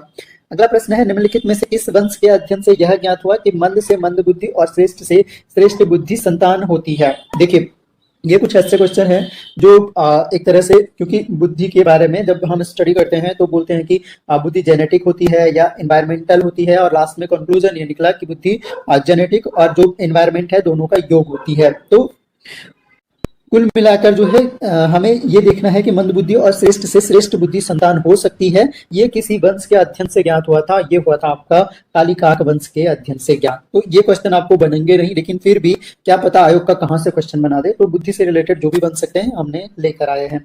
निम्नलिखित में से किस वंश के अध्ययन से उच्च बुद्धि की आनुवांशिकता स्थापित की गई? तो उच्च बुद्धि की आनुवांशिकता जो है ये स्थापित की गई थी एडवर्ड्स वंश से। निम्नलिखित में से किस वंश के अध्ययन से निम्न बुद्धि की आनुवांशिकता स्थापित हुई? निम्न बुद्धि की आनुवांशिकता जो है ये ज्यूक्स वंश से स्थापित हुई थी। निम्नलिखित में से किन परिवारों के अध्ययन से बुद्धि आनुवांशिक मानी गई? आनुवांशिक किन परिवारों के अध्ययन से मानी गई? तो कालिकाक, ज्यूक्स, एडवर्ड्स, इन सब से आनुवांशिक मानी गई। एक से उच्च बुद्धि की जानकारी मिली, एक से निम्न बुद्धि की, एक से, तो इस तरह से इनसे आपकी जानकारियां मिली है। निम्नलिखित में से किस प्रजाति में बुद्धि अधिक मिलती है? कौन सी प्रजाति है जिनमें बुद्धि जो है सबसे ज्यादा मिलती है? तो यहाँ पर देखिए, गोरी प्रजाति, काली प्रजाति, पीली प्रजाति, तो ये जो प्रजातियां हैं इनमें सभी में जो है बुद्धि जो है वो अधिक मिलती है। ऐसे शोध हैं पुराने, ये कोई अभी ये नहीं है कि काली प्रजाति हमेशा बुद्धिमान होगी। बेपढ़े लिखे व्यक्तियों की बुद्धि परीक्षा के लिए निम्नलिखित में से कौन से परीक्षण प्रयोग किए जाते हैं? जो बेपढ़े हैं यानी जो अनपढ़ व्यक्ति हैं उनके लिए कौन सा? तो देखिए, वाचिक तो पढ़े लिखे के लिए होगा, तो अवाचिक हो जाएगा ऑप्शन नंबर बी। अगला क्वेश्चन है, बुद्धि परीक्षण के लिए पहला परीक्षण निम्नलिखित में से कौन सा था? तो पहला परीक्षण हम कई बार पढ़ चुके हैं, बिने साइमन का परीक्षण जो है, कम्युनिटी में भी मैंने क्वेश्चन पिन किया था आपके लिए। अगला क्वेश्चन है, उत्तर प्रदेश मनोविज्ञान शाला की क्रियात्मक बैटरी परीक्षा निम्नलिखित में से किसने बनाई थी? तो उत्तर प्रदेश मनोविज्ञान शाला की जो क्रियात्मक बैटरी परीक्षण है ये तैयार किया था आपका सीएम भाटिया ने, ऑप्शन नंबर बी हो जाएगा। अगला प्रश्न है, पढ़े लिखे व्यक्तियों की बुद्धि परीक्षा के लिए निम्नलिखित में से कौन से परीक्षण प्रयोग किए जाते हैं? अब देखिए, पढ़े लिखे के लिए वाचिक हो गया और अनपढ़ के लिए या बेपढ़े लिखे के लिए अवाचिक हो गया, तो ये आपको ध्यान रखना है। अगला है, भारतीय परिस्थितियों में बिने परीक्षण का पहला प्रमाणीकरण निम्नलिखित में से किसने किया था? जो बिने का परीक्षण था उसका पहला प्रमाणीकरण भारत में जो किया है वो आपका सी हर्बर्ट राइस ने किया था, ऑप्शन नंबर बी इसका सही उत्तर है। अगला क्वेश्चन है, आकार फलक परीक्षण निम्नलिखित में से किसने बनाए हैं? आकार फलक परीक्षण, तो ये बनाए गए हैं आपके सेगुइन और गोडार्ड द्वारा आकार फलक परीक्षण बनाए गए हैं। तो वेरी इंपॉर्टेंट ये क्वेश्चन है, आप पेन पेपर लेकर जरूर बैठिए, आपको जो भी पॉइंट लगता है कि नोट करना चाहिए तो नोट करते हुए चलिएगा। मैरिल पामर ब्लॉक बिल्डिंग परीक्षण निम्नलिखित में से किस वर्ग की परीक्षा में काम आते हैं? तो ये वाले जो परीक्षण है ये बालकों के परीक्षण में काम आते हैं, ऑप्शन नंबर ए हो जाएगा। ओटीएस भूल भुलैया परीक्षण निम्नलिखित में से किन बुद्धि परीक्षणों में गिने जाते हैं? तो भूल भुलैया जो परीक्षण होते हैं वो किस में गिने जाएंगे? तो भूल भुलैया परीक्षण आपके एक तरह से क्या हो गया, वाचिक नहीं है, ये अवाचिक व्यक्ति बुद्धि परीक्षण में गिने जाएंगे। तो व्यक्ति यानी, क्योंकि ये पर्सनल होते हैं, सिंगल व्यक्ति के लिए होते हैं, किसी ग्रुप के लिए नहीं हो, ग्रुप के लिए होते तो अवाचिक समूह बुद्धि परीक्षण होता। पिंटनर पेटसन क्रियात्मक मानदंड निम्नलिखित में से किन बुद्धि परीक्षणों में आते हैं? तो ये जो मानदंड है ये आपके आते हैं अवाचिक व्यक्ति बुद्धि परीक्षण में। अगला प्रश्न है हमारे पास, बुद्धि परीक्षण की दिशा में पहला ठोस कदम निम्नलिखित में से किस वैज्ञानिक ने उठाया? तो बुद्धि परीक्षण की अगर बात की जाए तो पहला ठोस कदम अल्फ्रेड बिने को बुद्धि परीक्षण का जन्मदाता भी माना जाता है। जीवन की अपेक्षाकृत नवीन परिस्थितियों में अपना सामंजस्य करने की व्यक्ति की योग्यता ही बुद्धि है, यानी जीवन की नवीन परिस्थितियों में जैसे परिस्थितियां बदल रही हैं तो सामंजस्य स्थापित करने की योग्यता बुद्धि है। ये परिभाषा किसने दी है? तो अगेन इंपॉर्टेंट डेफिनेशन है, और किसने दी है? इसका सही आंसर है आपका ये पिल्टसर की डेफिनेशन है, ऑप्शन नंबर डी सही उत्तर हो जाएगा। आपका क्वेश्चन है, बुद्धि है। बुद्धि क्या है? ज्ञानार्जन की क्षमता है, कार्य करने की एक विधि है या अनुभव से लाभ उठाने की क्षमता है। सही आंसर हो जाएगा उपरोक्त सभी। व्यक्ति की बुद्धिमत्ता बुद्धि के किस प्रकार पर निर्भर है? व्यक्ति की जो बुद्धिमत्ता है वो निर्भर है आपका सामान्य बुद्धि पर। जो हमारी सिंपल जो इंटेलिजेंस है वो सामान्य बुद्धि पर निर्भर करती है। अब किसी विशेष क्षेत्र में अगर हम आगे हो गए तो विशेष बुद्धि हो जाएगी। स्पीयरमैन के अनुसार बुद्धि के निम्नलिखित प्रकारों में कौन सी व्यक्ति की विशेषता दिखलाती है? तो व्यक्ति की विशेषता स्पीयरमैन ने दो फैक्टर बताए थे, ग्रुप फैक्टर और नॉर्मल फैक्टर। तो एस और जी के रूप में इन्होंने दर्शाया था उन्हें, और इन्होंने बताया आपका कि जो विशिष्ट बुद्धि है वो व्यक्ति की विशेषताओं को बताती है, सामान्य बुद्धि तो हमारी नॉर्मल बुद्धिमत्ता बताती है। स्पीयरमैन के अनुसार बुद्धि के निम्नलिखित प्रकारों में कौन सी सब में मिलती है? तो सामान्य बुद्धि जो है ये सभी में मिलती है। आपकी भी कुछ जनरल इंटेलिजेंस है, मेरी भी जनरल इंटेलिजेंस है। अब किसी फील्ड में आप बहुत आगे हैं, मान लीजिए आप सिंगिंग में बहुत आगे हैं, तो वो आपकी स्पेशल इंटेलिजेंस हो गई, यानी विशिष्ट बुद्धि हो गई। निम्नलिखित में से कौन सा सिद्धांत बुद्धि में अनेक कारक मानता है? देखिए अनेक कारक सिद्धांत है, हमने पढ़ा भी है ये, और ये जो मानता है आपका, ये आपका विविध शक्ति सिद्धांत हो गया। निम्नलिखित में से कौन सा सिद्धांत बुद्धि में दो कारक मानता है? तो स्पीयरमैन का जो है द्वितत्व सिद्धांत या द्वय शक्ति सिद्धांत हम इसको बोल सकते हैं। बुद्धि के एक शक्ति सिद्धांत के अनुसार बुद्धि की योग्यता निम्नलिखित में से कौन सी है? अब एक शक्ति है तो एक योग्यता है, अकेली योग्यता है, ये हमारा आंसर हो जाएगा। अगला क्वेश्चन है, समस्यात्मक बालकों को शिक्षा देते समय निम्नलिखित में से कौन-कौन सी बातों को ध्यान में रखना चाहिए? जब आप समस्यात्मक बालकों को शिक्षा दे रहे हो तो मनोरंजन के उचित अवसर देना, व्यक्तिगत आवश्यकताओं की पूर्ति करना, माता-पिता द्वारा सहयोगात्मक व्यवहार, ये सभी सही आंसर हो जाएगा। विकास की अवस्थाओं की दृष्टि से समस्यात्मक बालक को कितने प्रकारों में बाँटा जा सकता है? विकास की अवस्थाओं की दृष्टि से जो समस्यात्मक बालक को बाँटा गया है, यह आपका बाँटा गया है 2 प्रकारों में। अगला प्रश्न है, कौन क्रियात्मक परीक्षण है? क्रियात्मक परीक्षण बताना है, कौन सा क्रियात्मक परीक्षण है हमारा? तो इसका जो सही आंसर हो जाएगा, क्रियात्मक परीक्षण जो है, जो स्टैनफोर्ड परीक्षण है, स्टैनफोर्ड बुद्धि परीक्षण है, वो आपका क्रियात्मक परीक्षण है। इस सिद्धांत के प्रतिपादक हैं, बुद्धि का जो दो तत्व सिद्धांत है उसके प्रतिपादक आपके स्पीयरमैन हो गए।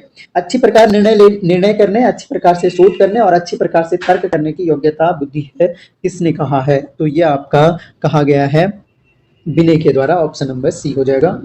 बुद्धि लब्धि का ये सूत्र है, mental age upon chronological age into 100। ये सूत्र जो है ये किसने दिया था? तो इंपॉर्टेंट क्वेश्चन है आपके लिए, और ये जरूर ध्यान रखिएगा। हो सकता है यहाँ से आपको एक क्वेश्चन छोटा सा बना के दे दे कि बुद्धि लब्धि की गणना कीजिए, आपको एज दे दे, मेंटल एज और क्रॉनिकल एज, और देन आपको पूछ लिया जाए कि मैं इसकी IQ की गणना कीजिए। तो सही आंसर इसका हो जाएगा, ये टर्मन ने दिया है सूत्र, ये आपको ध्यान रखना है। टर्मन के अनुसार प्रतिभाशाली बालक की बुद्धि लब्धि क्या होती है? टर्मन के अकॉर्डिंग पूछा है, तो 140 से ऊपर अगर बालक की IQ है तो वो प्रतिभाशाली होता है टर्मन के अकॉर्डिंग। अगला प्रश्न है, प्रथम बुद्धि परीक्षण का निर्माण किसने किया था? पहला बुद्धि परीक्षण तो ये अल्फ्रेड बिने हो गया। रिपीट हो रहे हैं क्वेश्चन हमारे।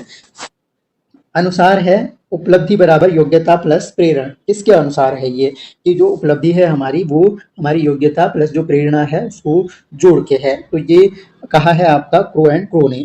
अगला बी हो जाएगा। निम्नलिखित में से कौन से मनोवैज्ञानिक बुद्धि को आनुवंशिकता पर आधारित मानते हैं? अब देखिए, जिन्होंने आनुवंशिकता पर आधारित माना है उनमें यक्स भी है और क्लाइनबर्ग भी है, ये दोनों ने माना है।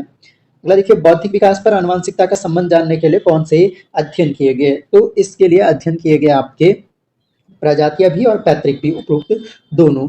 बौद्धिक विकास को प्रभावित करने वाले निम्नलिखित कारकों में सबसे अधिक महत्वपूर्ण कारक कौन सा है? सबसे ज्यादा महत्वपूर्ण कारक कौन सा है? आप देखिए यहाँ पर चुनना होगा, आनुवंशिकता ज्यादा महत्वपूर्ण है या वातावरण ज्यादा इंपॉर्टेंट है? तो सही आंसर हो जाएगा आपका दोनों ही बराबर इंपॉर्टेंट है, ऐसा हमने पढ़ा है। आनुवंशिकता और वातावरण का योग हमारा जो है बुद्धि होती है।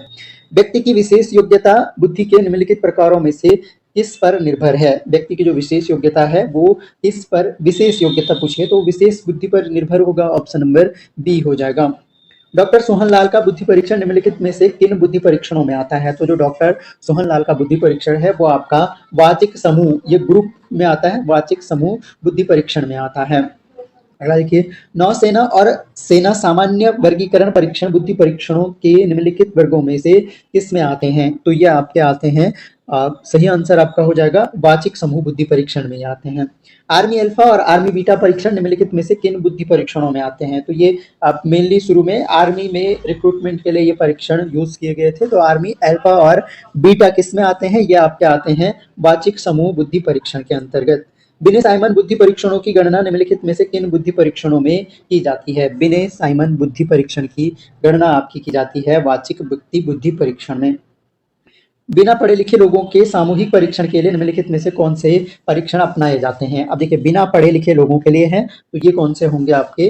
बिना पढ़े लिखे लोगों के लिए हैं तो ये अवाचिक समूह बुद्धि परीक्षण हो जाएगा। अवाचिक और समूह बुद्धि परीक्षण, क्योंकि ग्रुप का होना है तो अवाचिक समूह बुद्धि परीक्षण हो जाएगा। अगला क्वेश्चन है आपके पास, पढ़े लिखे लोगों के सामूहिक परीक्षण के लिए निम्नलिखित में से कौन से परीक्षण अपनाए जाते हैं? तो पढ़े लिखे लोगों के लिए आपके हो जाएंगे वाचिक समूह बुद्धि परीक्षण। ऑप्शन नंबर बी सही उत्तर हो जाएगा। अगला क्वेश्चन है, निम्नलिखित में बिने साइमन बुद्धि परीक्षण के किस संशोधन द्वारा बुद्धि लब्धि संप्रत्यय का जन्म हुआ? तो कौन सा एक तरह से संशोधन था जिसके द्वारा IQ जो कॉन्सेप्ट है वो आया था आपका? तो अगेन इंपॉर्टेंट क्वेश्चन है, सही आंसर आपका हो जाएगा 1908 में संशोधन के द्वारा।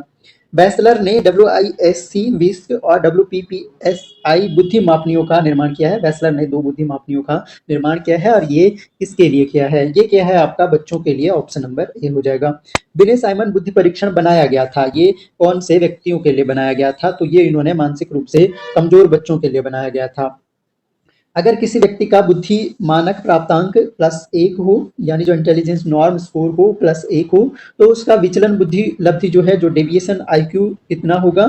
यदि माध्य 100 दिया गया है और मानक विचलन 15 दिया गया हो, तो ये क्वेश्चन का जो सही आंसर हो जाएगा आपका, सही आंसर बता दे रहा हूँ, ऑप्शन नंबर सी जो है 115 इसका करेक्ट आंसर हो जाएगा। अगला प्रश्न है, बिने तथा साइमन ने बुद्धि मापने के लिए सबसे पहला परीक्षण बनाया था, तो कब बनाया था? तो उसका सही आंसर हो जाएगा आपका 1905 में इन्होंने पहला परीक्षण बनाया था।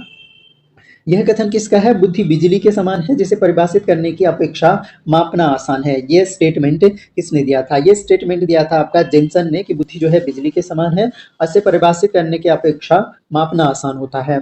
1981 में पुनः संशोधन किए गए बैचलर वयस्क बुद्धि मापनी जो वेज आर है में कुल कितने उप परीक्षण थे? तो जो आपका बैचलर का यह बुद्धि मापनी परीक्षण था, इसमें कुल कितने उप परीक्षण थे ये हमें बताना है। 11 इसमें उप परीक्षण थे। Option number B.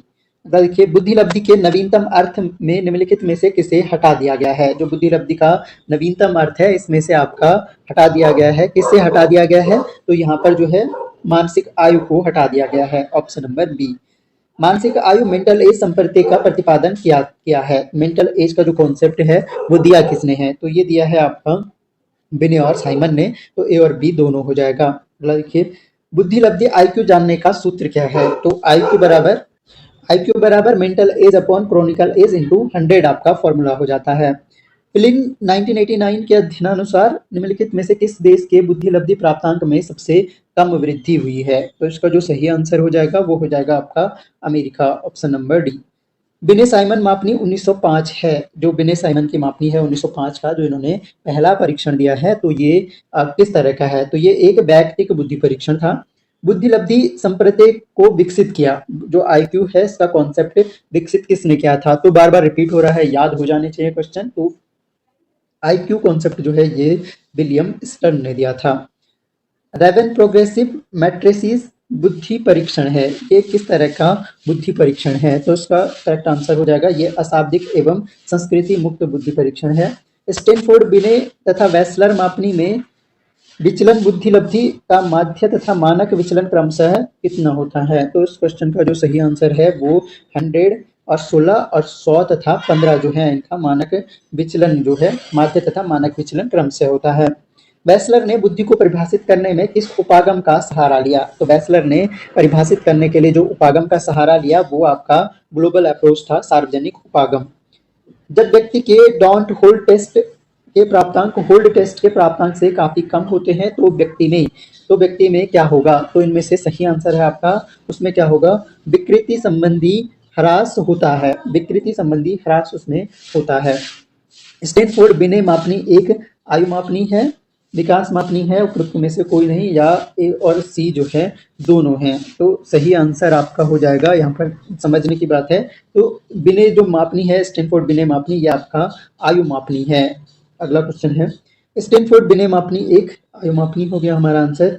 स्टैनफोर्ड बिने मापनी का संशोधन कई बार किया गया। निम्नलिखित में से कौन सा संशोधन वर्ष सही नहीं है? तो इनमें से गलत वर्ष हमें चुनना है। तो इसका सही आंसर हो जाएगा 1961 जो है सही वर्ष नहीं है, 16 है, 37 है, 1986 भी है। रेवन प्रोग्रेसिव मैट्रिसेस द्वारा किस कारक का मापन होता है? तो इसके द्वारा मापन होता है आपका स्पीयरमैन के जो जी फैक्टर है।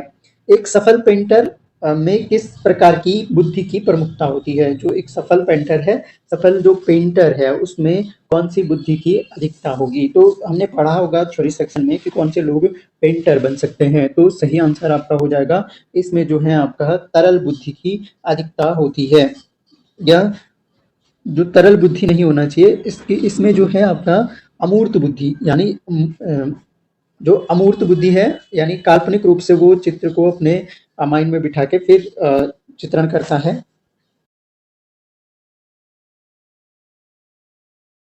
बैचलर ने बुद्धि मापनी द्वारा नैदानिक मनोवैज्ञानिकों ने अनुमान लगाया कि व्यक्ति में डिप्रेशन आदि की प्रबलता होती है जब, कब होती है?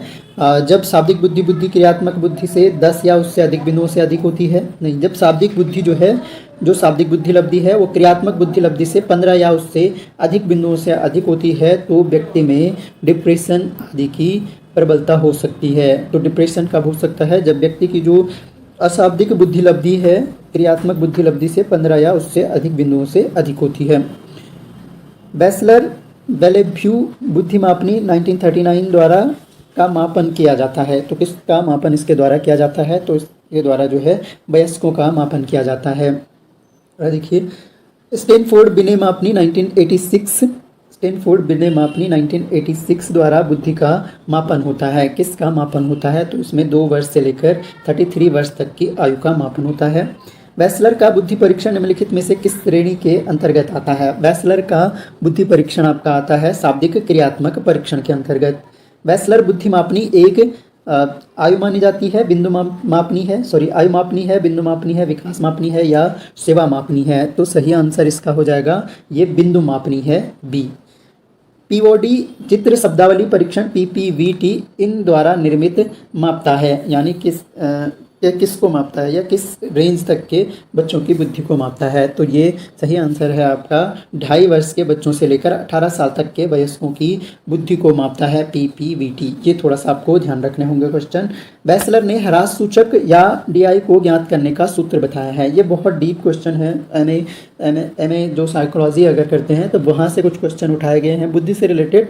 मैक्सिमम अगर बहुत डीप भी चले गए तो भी क्वेश्चन आपके लिए लाए गए हैं, और अगर बहुत इजी से लेकर मॉडरेट हर टाइप के क्वेश्चन आपको यहाँ पर दिए गए हैं। सही आंसर है DI इज इक्वल टू बताया था कि hold minus don't hold oblique hold, option number A हो जाएगा। थर्स्टन ने अपने सिद्धांत में कितनी प्रधान क्षमताओं को स्वीकृति दी है? देखिए थर्स्टन का जो बुद्धि सिद्धांत है ये भी हमने पढ़ा है, तो इन्होंने जो स्वीकृति दी है वो आपका दी गई है, यहाँ पर ऑप्शन आप देख सकते हैं 7 जो है इन्होंने 7 प्रधान जो प्राइमरी मेंटल एबिलिटीज़ हैं उनको स्वीकृति दी है। स्पीयरमैन के अनुसार जी कारक एक कैसा है? ये जन्मजात कारक है, मानसीय ऊर्जा कारक है, शिक्षण प्रशिक्षण अनुभव के प्रभाव से मुक्त कारक है या सभी है? तो ये सभी है स्पीयरमैन के अनुसार। जन्मजात कारक भी कहा, मानसिक ऊर्जा कारक भी कहा, और ये शिक्षण प्रशिक्षण अनुभव के प्रभाव यानी ये इनके बिना भी हमारे पास अवेलेबल है जी कारक, यानी उपरोक्त सभी हो जाएगा। सर्वप्रथम क्रियात्मक बुद्धि परीक्षण निर्मित किया था। क्रियात्मक बुद्धि परीक्षण सबसे पहले निर्मित किया था आपका सेगुइन ने 1866 ने। अगला देखिए KABC अर्थात KABC जो है ये बच्चों के लिए निर्मित कॉपमैन परीक्षण माला है। इसके संबंध में कौन सा तथ्य सही है? सही तथ्य हमें इनमें से चुनना है। तो यहाँ पर देखिए ये वैयक्तिक माप करता है, 2.5 वर्ष से 12 वर्ष तक के बच्चों की बुद्धि मापने के लिए प्रयुक्त होता है। ठोस बुद्धि तथा तरल बुद्धि में विभेदन का प्रयास करता है। उपरोक्त सभी सही आंसर हैं इसके। स्पीयरमैन के द्विकारक सिद्धांत को अन्य किस नाम से जाना जाता है? तो स्पीयरमैन का जो द्विकारक सिद्धांत है इसको अन्य नाम से आपका जी कारक कहा जाता है इसे, और राजतंत्रीय सिद्धांत भी कहा जाता है। इसको ए और बी दोनों हो जाएगा। स्पीयरमैन के अनुसार बुद्धि की संरचना में मूल कारक कौन सा है? जी कारक और एस कारक इन्होंने बताए थे, तो सही आंसर हमारा हो जाएगा आपका जी कारक और एस कारक। आजकल के मनोवैज्ञानिक संस्कृति मुक्त परीक्षण की जगह पर प्रयुक्त करते हैं। संस्कृति मुक्त परीक्षण की जगह पर कौन सा परीक्षण? तो संस्कृति हास बुद्धि परीक्षण का प्रयोग किया जाता है। अगला देखिए, पास एलॉग परीक्षण, Kohs, block design test, army general classification परीक्षण, ये किस प्रकार के परीक्षण हैं? तो ये देखिए, पास एलॉग परीक्षण हो गया, कोहस ब्लॉक डिजाइन टेस्ट हो गया और आर्मी जनरल क्लासिफिकेशन जो टेस्ट है, ये सारे जो टेस्ट हैं ये आपके शाब्दिक, वैयक्तिक एवं सामूहिक बुद्धि परीक्षण है। शाब्दिक है ये, अशाब्दिक नहीं है, ये शाब्दिक, वैयक्तिक एवं सामूहिक बुद्धि परीक्षण है। और शाब्दिक अशाब्दिक क्या होते हैं, ये सारी चीजें हमने पढ़ी हुई है। बुद्धि मूर्त चिंतन की योग्यता है, ये कथन जो है ये आपका टर्मन का हो गया, आशंसा हो गया। विनय साइमन मापनी का अंग्रेजी में अनुवाद मंदित बच्चों की बुद्धि मापने हेतु किसने किया था? तो अंग्रेजी में अनुवाद किया था आपका गोडार्ड ने 1911 में। जो मनोवैज्ञानिक यह मानते हैं कि बुद्धि समस्या समाधान करने तथा ज्ञान प्राप्त करने की सामान्य तथा संगठित क्षमताएं हैं, उन्हें क्या कहा जाता है? तो इन मनोवैज्ञानिकों को कहा जाता है लंपर्स, यानी पिंडक कहा जाता है। प्रक्रिया उन्मुखी सिद्धांतों में बुद्धि के स्वरूप की व्याख्या की गई है। प्रोसेस ओरिएंटेड जो थ्योरीज हैं उनमें बुद्धि की व्याख्या जो है बौद्धिक, मेंटल एक्टिविटीज़ के रूप में की गई है। और देखिए, ठोस बुद्धि का अर्थ है, जो आपका ठोस बुद्धि का अर्थ है ये क्या है? ठोस बुद्धि का अर्थ होता है आपका कि जो व्यक्ति के अर्जित एवं तथ्यात्मक ज्ञान है वो हमारे ठोस बुद्धि के अंतर्गत आएंगे। अगला प्रश्न है, पदानुक्रमित सिद्धांत में बुद्धि को एक पिरामिड के समान माना गया है, जिसमें सबसे ऊपर कौन सा कारक होता है और सबसे नीचे कौन सा कारक होता है? तो ये हमें फिल करना है यहाँ पर। सही आंसर आपका है इसका कि सबसे ऊपर जी कारक होता है जो कि जनरल फैक्टर होता है और सबसे नीचे जो है आपका वो एस फैक्टर होता है। देखिए, गिलफोर्ड के अनुसार कुल मिलाकर बुद्धि में कितने कारक होते हैं? देखिए, गिलफोर्ड का बुद्धि का सिद्धांत का इस बार का जो लेटेस्ट वीडियो थ्योरी सेक्शन में दिया था मैंने, उसमें आपका गिलफोर्ड की थ्योरीज भी डिस्कस की है और कितने कुल फैक्टर्स होते हैं तो ये हमने अच्छे से समझा भी था। तो इसमें कुल जो है आपके 6 × 5 × 6 यानी 180 टोटल फैक्टर्स होते हैं। बहुकारक सिद्धांत के संबंध में यह कथन, तब सामान्य बुद्धि के समान कोई चीज़ नहीं होती, सिर्फ इसमें बहुत सी विशिष्ट क्रियाएं होती हैं, यानी जो सामान्य बुद्धि के समान कोई चीज़ नहीं होती है ये कहा है और इसमें बहुत सी विशिष्ट क्रियाएं होती हैं, ये कथन किसने कहा है? सामान्य बुद्धि के बारे में तो स्पीयरमैन ने कहा था कि सामान्य बुद्धि सभी की समान होती है, लेकिन ये मनोवैज्ञानिक है, इन्होंने कहा कि सामान्य बुद्धि कोई चीज़ नहीं होती है बल्कि विशिष्ट क्रियाएँ उसमें होती हैं बुद्धि में। तो ये सही आंसर आपका हो जाएगा, फ्रीमैन ने कहा था ये। अगला प्रश्न है, बहुबुद्धि सिद्धांत किसने, थ्योरी ऑफ मल्टीपल इंटेलिजेंस, ये किसने प्रस्तुत किया था? तो बहुबुद्धि सिद्धांत, बहुशक्ति सिद्धांत, मल्टीपल इंटेलिजेंस, ये जो है आपका गार्डनर ने प्रस्तावित किया था। कैटल के सिद्धांत में प्रयुक्त तरल बुद्धि है, कैटल का जो थ्योरी है उसमें तरल बुद्धि क्या है? तो तरल बुद्धि उसमें जो स्पीयरमैन का जैसे जी कारक है, यानी जो जनरल फैक्टर है सभी की सामान्य बुद्धि होती है, वो कैटल के सिद्धांत में तरल बुद्धि उन्होंने बताया है। पदानुक्रमिक सिद्धांत के प्रतिपादक कौन है? जो आपका हेरारिकल थ्योरी है उसके प्रतिपादक कौन है? तो उसके प्रतिपादक आपके हैं, ये वर्ट और बर्नर ने भी दिया था, हम्फ्रेज ने भी दिया था, कैटल ने भी दिया था, तो सभी इसके प्रतिपादक में आ जाएंगे। गिलफोर्ड ने बहुकारक सिद्धांत को अन्य किस नामों से जाना जाता है? तो गिलफोर्ड का जो बहुकारकीय सिद्धांत है, मल्टीपल फैक्टर थ्योरी है, तो इसे जो है आपका त्रिविमीय सिद्धांत कहते हैं, ये हमने पढ़ा था गिलफोर्ड की थ्योरी में। राजतंत्रीय सिद्धांत ऊपर हमने किसी और सिद्धांत के लिए पढ़ा था, किसे राजतंत्रीय सिद्धांत भी कहते हैं, ये आप कमेंट बॉक्स में बताइए, आप भूल तो नहीं गए अभी के अभी। त्रिविमीय सिद्धांत कहते हैं और बुद्धि संरचना सिद्धांत कहते हैं, ए और सी आपका दोनों हो जाएगा। बुद्धि को तरल बुद्धि तथा ठोस बुद्धि में विभक्त किया है, किसने किया है? ठोस बुद्धि और तरल बुद्धि में किसने? तो ये कैटल के अनुसार अभी हमने पढ़ा है, बहुकारक सिद्धांत में सम्मिलित हैं। तो हमने गिलफोर्ड का मल्टीपल फैक्टर थ्योरी है, थॉर्नडाइक की थ्योरी है मल्टीपल फैक्टर, शुरू में हमने इससे रिलेटेड क्वेश्चन भी डिस्कस किए थे। स्पीयरमैन का जो है एक तत्व दिया था इन्होंने, बाद में इन्होंने द्वितत्व दिया था, एक तत्व नहीं दिया था, द्वितत्व सिद्धांत दिया था स्पीयरमैन ने, और उसके बाद इन्होंने जो है द्वितत्व को त्रितत्व में कन्वर्ट किया था। तो द्वितत्व और त्रितत्व जो है आपके स्पीयरमैन के हो गए, इनमें से ए और बी दोनों जो है ये मल्टीपल फैक्टर में शामिल हैं। पदानुक्रमिक सिद्धांत में सम्मिलित तत्व हैं, जो पदानुक्रमिक सिद्धांत है उसमें कौन कौन से सम्मिलित तत्व हैं? तो इनमें आपका हो जाएगा स्पीयरमैन का द्विकारक सिद्धांत भी है, थर्स्टन का समूह कारक सिद्धांत भी, group factor theory of Thurston, और बहुकारक सिद्धांत भी है, उपयुक्त सभी हो जाएगा। कैटल के अनुसार तरल बुद्धि का विकास इस अवस्था में और ठोस बुद्धि का विकास किस अवस्था में होता है? तो ये अगेन इंपॉर्टेंट क्वेश्चन है, और कैटल ने बताया था कि जो तरल बुद्धि का विकास है वो किशोरावस्था में, और वयस्कावस्था में जो है वो ठोस बुद्धि का विकास होता है। बी वाला हमारा सही आंसर हो जाएगा। अगला क्वेश्चन देखते हैं, गिलफोर्ड के सिद्धांत में बताई गई विमाओं में से कौन सी विमा इनमें से सही नहीं है? अब देखिए, गिलफोर्ड का सिद्धांत हमने पढ़ा था कि संक्रिया बताया था उन्होंने, कौन सा नहीं बताया था ये हमने चुनना है। संक्रिया बताया था, विषय वस्तु बताया था, उत्पादन बताया था, देखिए मूल्यांकन उन्होंने नहीं बताया था। जैसे जैसे बच्चों की संख्या में वृद्धि होती है, इनका बौद्धिक वातावरण घटिया होता चला जाता है। यानी जैसे जैसे स्ट्रेंथ बढ़ेगी बच्चों की, उनका जो बौद्धिक वातावरण है वो घटिया होता जाता है। ये कथन निम्नलिखित में से किस सिद्धांत से संबंधित है? ये स्टेटमेंट जो है आपका, ये संबंधित है आपका सम्मिलन सिद्धांत से। जेनसन प्राकल्पना के अनुसार बौद्धिक विभिन्नता का आनुवंशिकता कारकों पर निर्भर करता है। यानी जो हमारी इंटेलिजेंस डाइवर्सिटी है, बौद्धिक विभिन्नता है, वो आनुवंशिकता, जो आनुवंशिक फैक्टर है उन पर कितना परसेंट निर्भर करता है? तो ये निर्भर करता है आपका 80% जो है आनुवंशिक कारकों पर निर्भर करता है बौद्धिक विभिन्नता। ये किसने कहा है? जेनसन एक प्राकल्पना है, जेनसन हाइपोथेसिस, उसके अकॉर्डिंग ये आंसर है। राम की बुद्धि श्याम की बुद्धि से अच्छी है, इसके मुख्य कारण क्या हैं? तो देखिए इसका मुख्य कारण क्या होगा? कोई व्यक्ति आपसे ज्यादा बुद्धिमान है तो हो सकता है वो आनुवंशिक रूप से आपसे बेहतर हो, या फिर ऐसा भी हो सकता है कि उसको वातावरण भी आपसे बेहतर मिले। तो उपरोक्त ए और बी जो है दोनों कारण हो सकते हैं, बाकी स्वयं के प्रयास से उतना फर्क नहीं पड़ता है बुद्धि पर, आनुवंशिकता का फर्क पड़ता है और वातावरण का फर्क पड़ता है। प्राक प्रचलनात्मक अवस्था में संज्ञानात्मक चिंतन में निम्नलिखित में से कौन सा पाया जाता है? तो प्राक प्रचलनात्मक अवस्था यानी ये छोटे बच्चे का जो पियाजे की थ्योरी में ये बताए गए हैं, पियाजे की थ्योरी हमने डिस्कस करी थी। तो जीववाद यानी बच्चे को लगता है कि वही है सारी चीजें। जीववाद का सिंपल सा मीनिंग ये था कि जैसे पंखा घूमता, हमने एग्जांपल भी डिस्कस किया तो थ्योरी में कि पंखा घूम रहा होता है तो बच्चे को लगता है कि ये भी एक जीवित जीव है। तो छोटे बच्चे की बात की जा रही है। अहम भाव ईगो सेंट्रिज्म होता है बच्चे के अंदर, उसे लगता है कि ये सारी दुनिया जो है मेरे लिए बनी है और जैसे मैं चाहूंगा वैसे सभी को करना होगा, नहीं तो वो लेट लेट के रोने लग जाता है। तो ए और बी जो है वो दोनों सही हैं।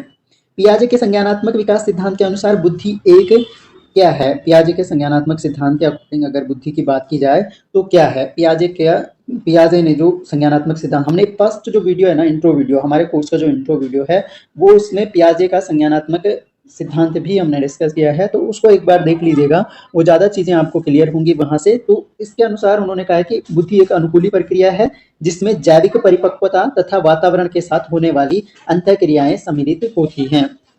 अगला देखिए, बिस्मैन का स्टार सालापर्टिक के अनुसार प्रतिकूल वातावरण का सबसे बुरा प्रभाव कैसे बच्चों पर पड़ेगा? तो प्रतिकूल वातावरण का इसके अकॉर्डिंग जो है, सबसे जो औसत बुद्धि से ऊपर वाले बच्चे हैं उन पर प्रतिकूल वातावरण का सबसे बुरा प्रभाव पड़ेगा।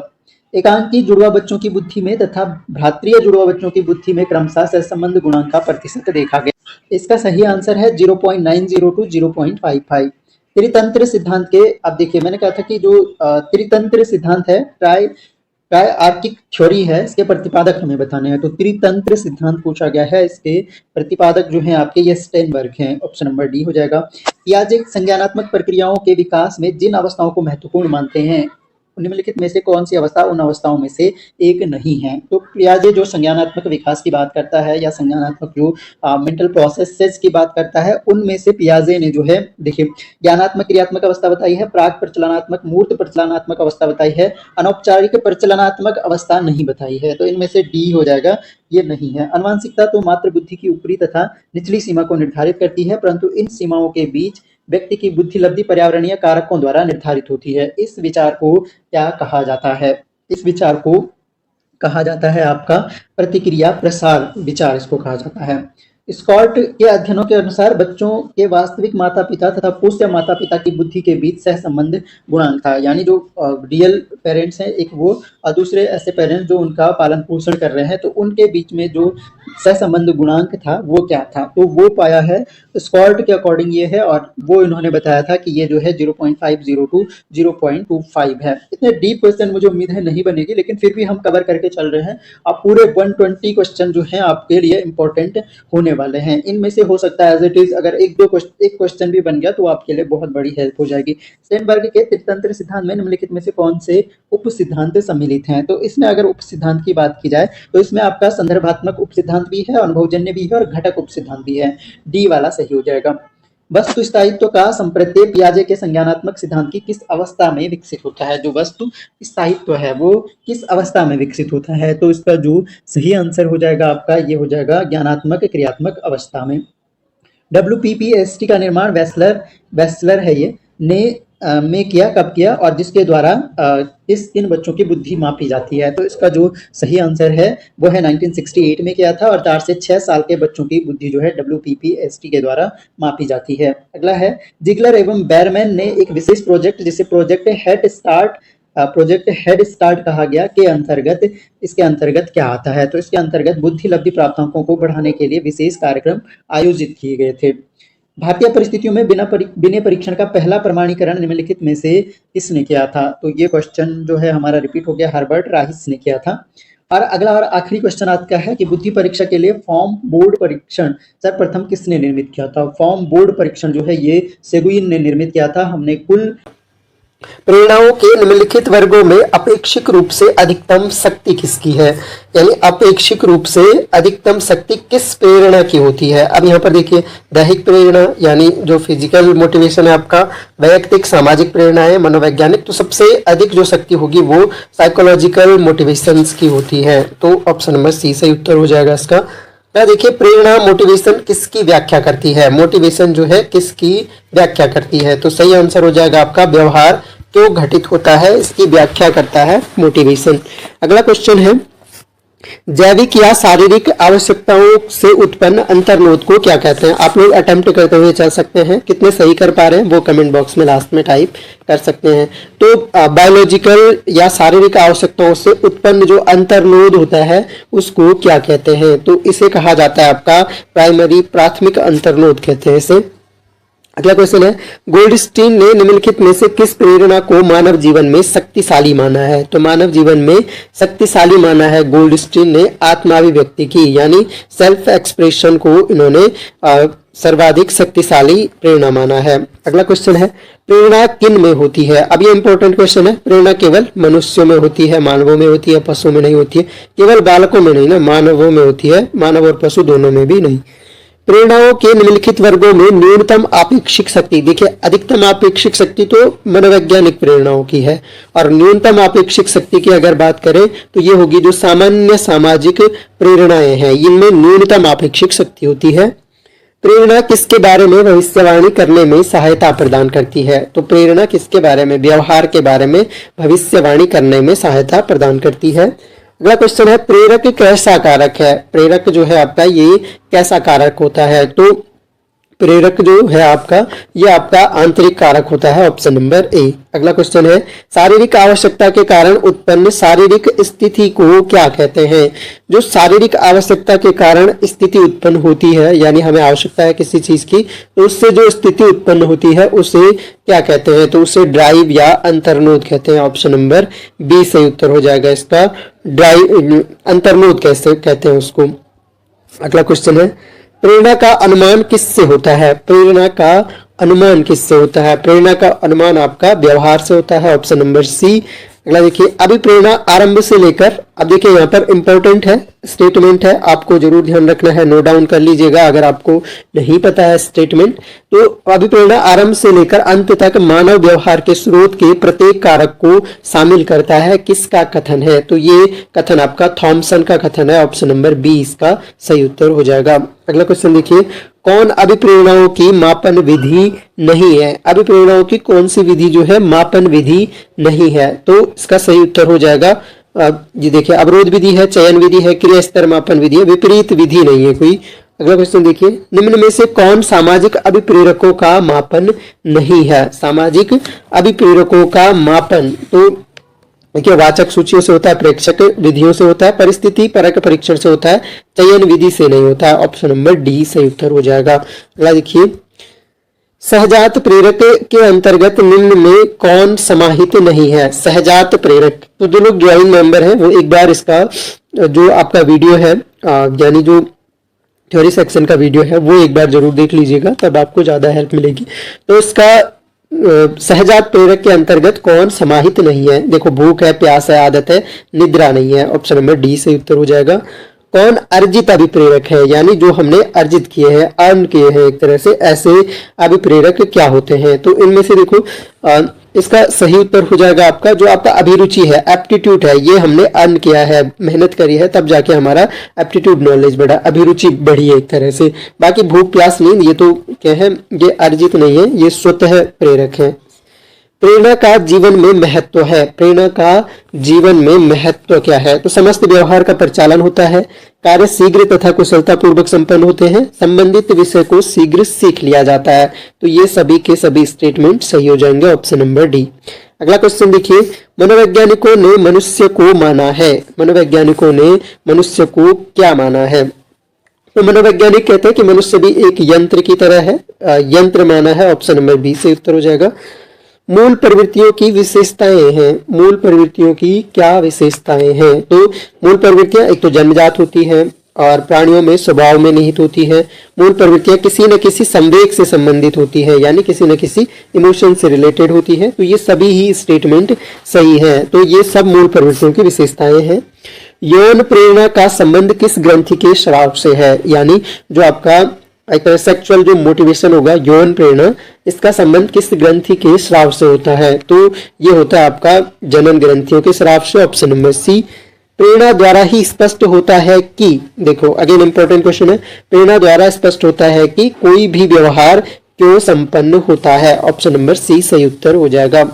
प्राणी के समस्त व्यवहार के पीछे निहित कारक को कहते हैं। तो समस्त व्यवहार के पीछे जो निहित कारक है उसी को अभिप्रेरणा कहा जाता है। अगला प्रश्न देखिए, अभिप्रेरणा अधिगम का क्या है? मुख्य अंग है, सहायक अंग है, या इनमें से कोई अंग ही नहीं है, या एक कार्य है? तो अभिप्रेरणा अधिगम का क्या है? अभिप्रेरणा अधिगम का क्या है? सहायक अंग है। ऑप्शन नंबर बी से उत्तर हो जाएगा। प्रेरणा के अन्य स्रोत हैं। प्रेरणा के अन्य स्रोत, तो यहाँ पर देखिए चालक है, ड्राइव, उद्दीपन है, स्टिमुलस, प्रेरक है। तो ऑप्शन नंबर डी सही उत्तर हो जाएगा। बालक को बढ़ने में प्रेरणा देने वाली 4 विधियां हैं। 4 विधियां, तो जो 4 विधियां हैं वो बतानी हमें। तो इनमें से 4 विधियां जो है, स्वस्थ स्पर्धा का विकास करना, स्वस्थ स्पर्धा का विकास करना, यानी वेराइबल बोल रहे हैं, 4 मतलब वेराइबल। प्रेरणा के स्रोतों में से एक है। प्रेरणा के स्रोत, इनमें से प्रेरणा का स्रोत कौन सा है? तो आवश्यकताएं हैं। ऑप्शन नंबर ए सही उत्तर हो जाएगा। प्रेरणा का स्रोत आवश्यकताएं। अगला देखिए, निम्नलिखित में से किस मनोवैज्ञानिक ने बताया कि बुद्धिमान व्यक्ति का आधार जन्मजात है? किस मनोवैज्ञानिक ने बताया कि बुद्धिमान व्यक्ति का आधार जन्मजात होता है? तो ये बताया था गाल्टन ने। ऑप्शन नंबर ए सही उत्तर हो जाएगा। तो अगेन इंपॉर्टेंट स्टेटमेंट है, तो नोट डाउन कर लीजिएगा। एक व्यक्ति जो दूसरों के साथ केवल रहना ही नहीं चाहता बल्कि उनके साथ मिलकर काम करना भी चाहता है, वह अभिव्यक्ति करता है। वह किस चीज की अभिव्यक्ति करता है? तो वो अभिव्यक्ति करता है आपका, ये सोशल बिहेवियर है, सामाजिक व्यवहार की अभिव्यक्ति करता है। अगला क्वेश्चन देखिए, कुर्ट लेविन कहाँ का निवासी था? अब देखिए कुर्ट लेविन का इंपॉर्टेंट थ्योरी है।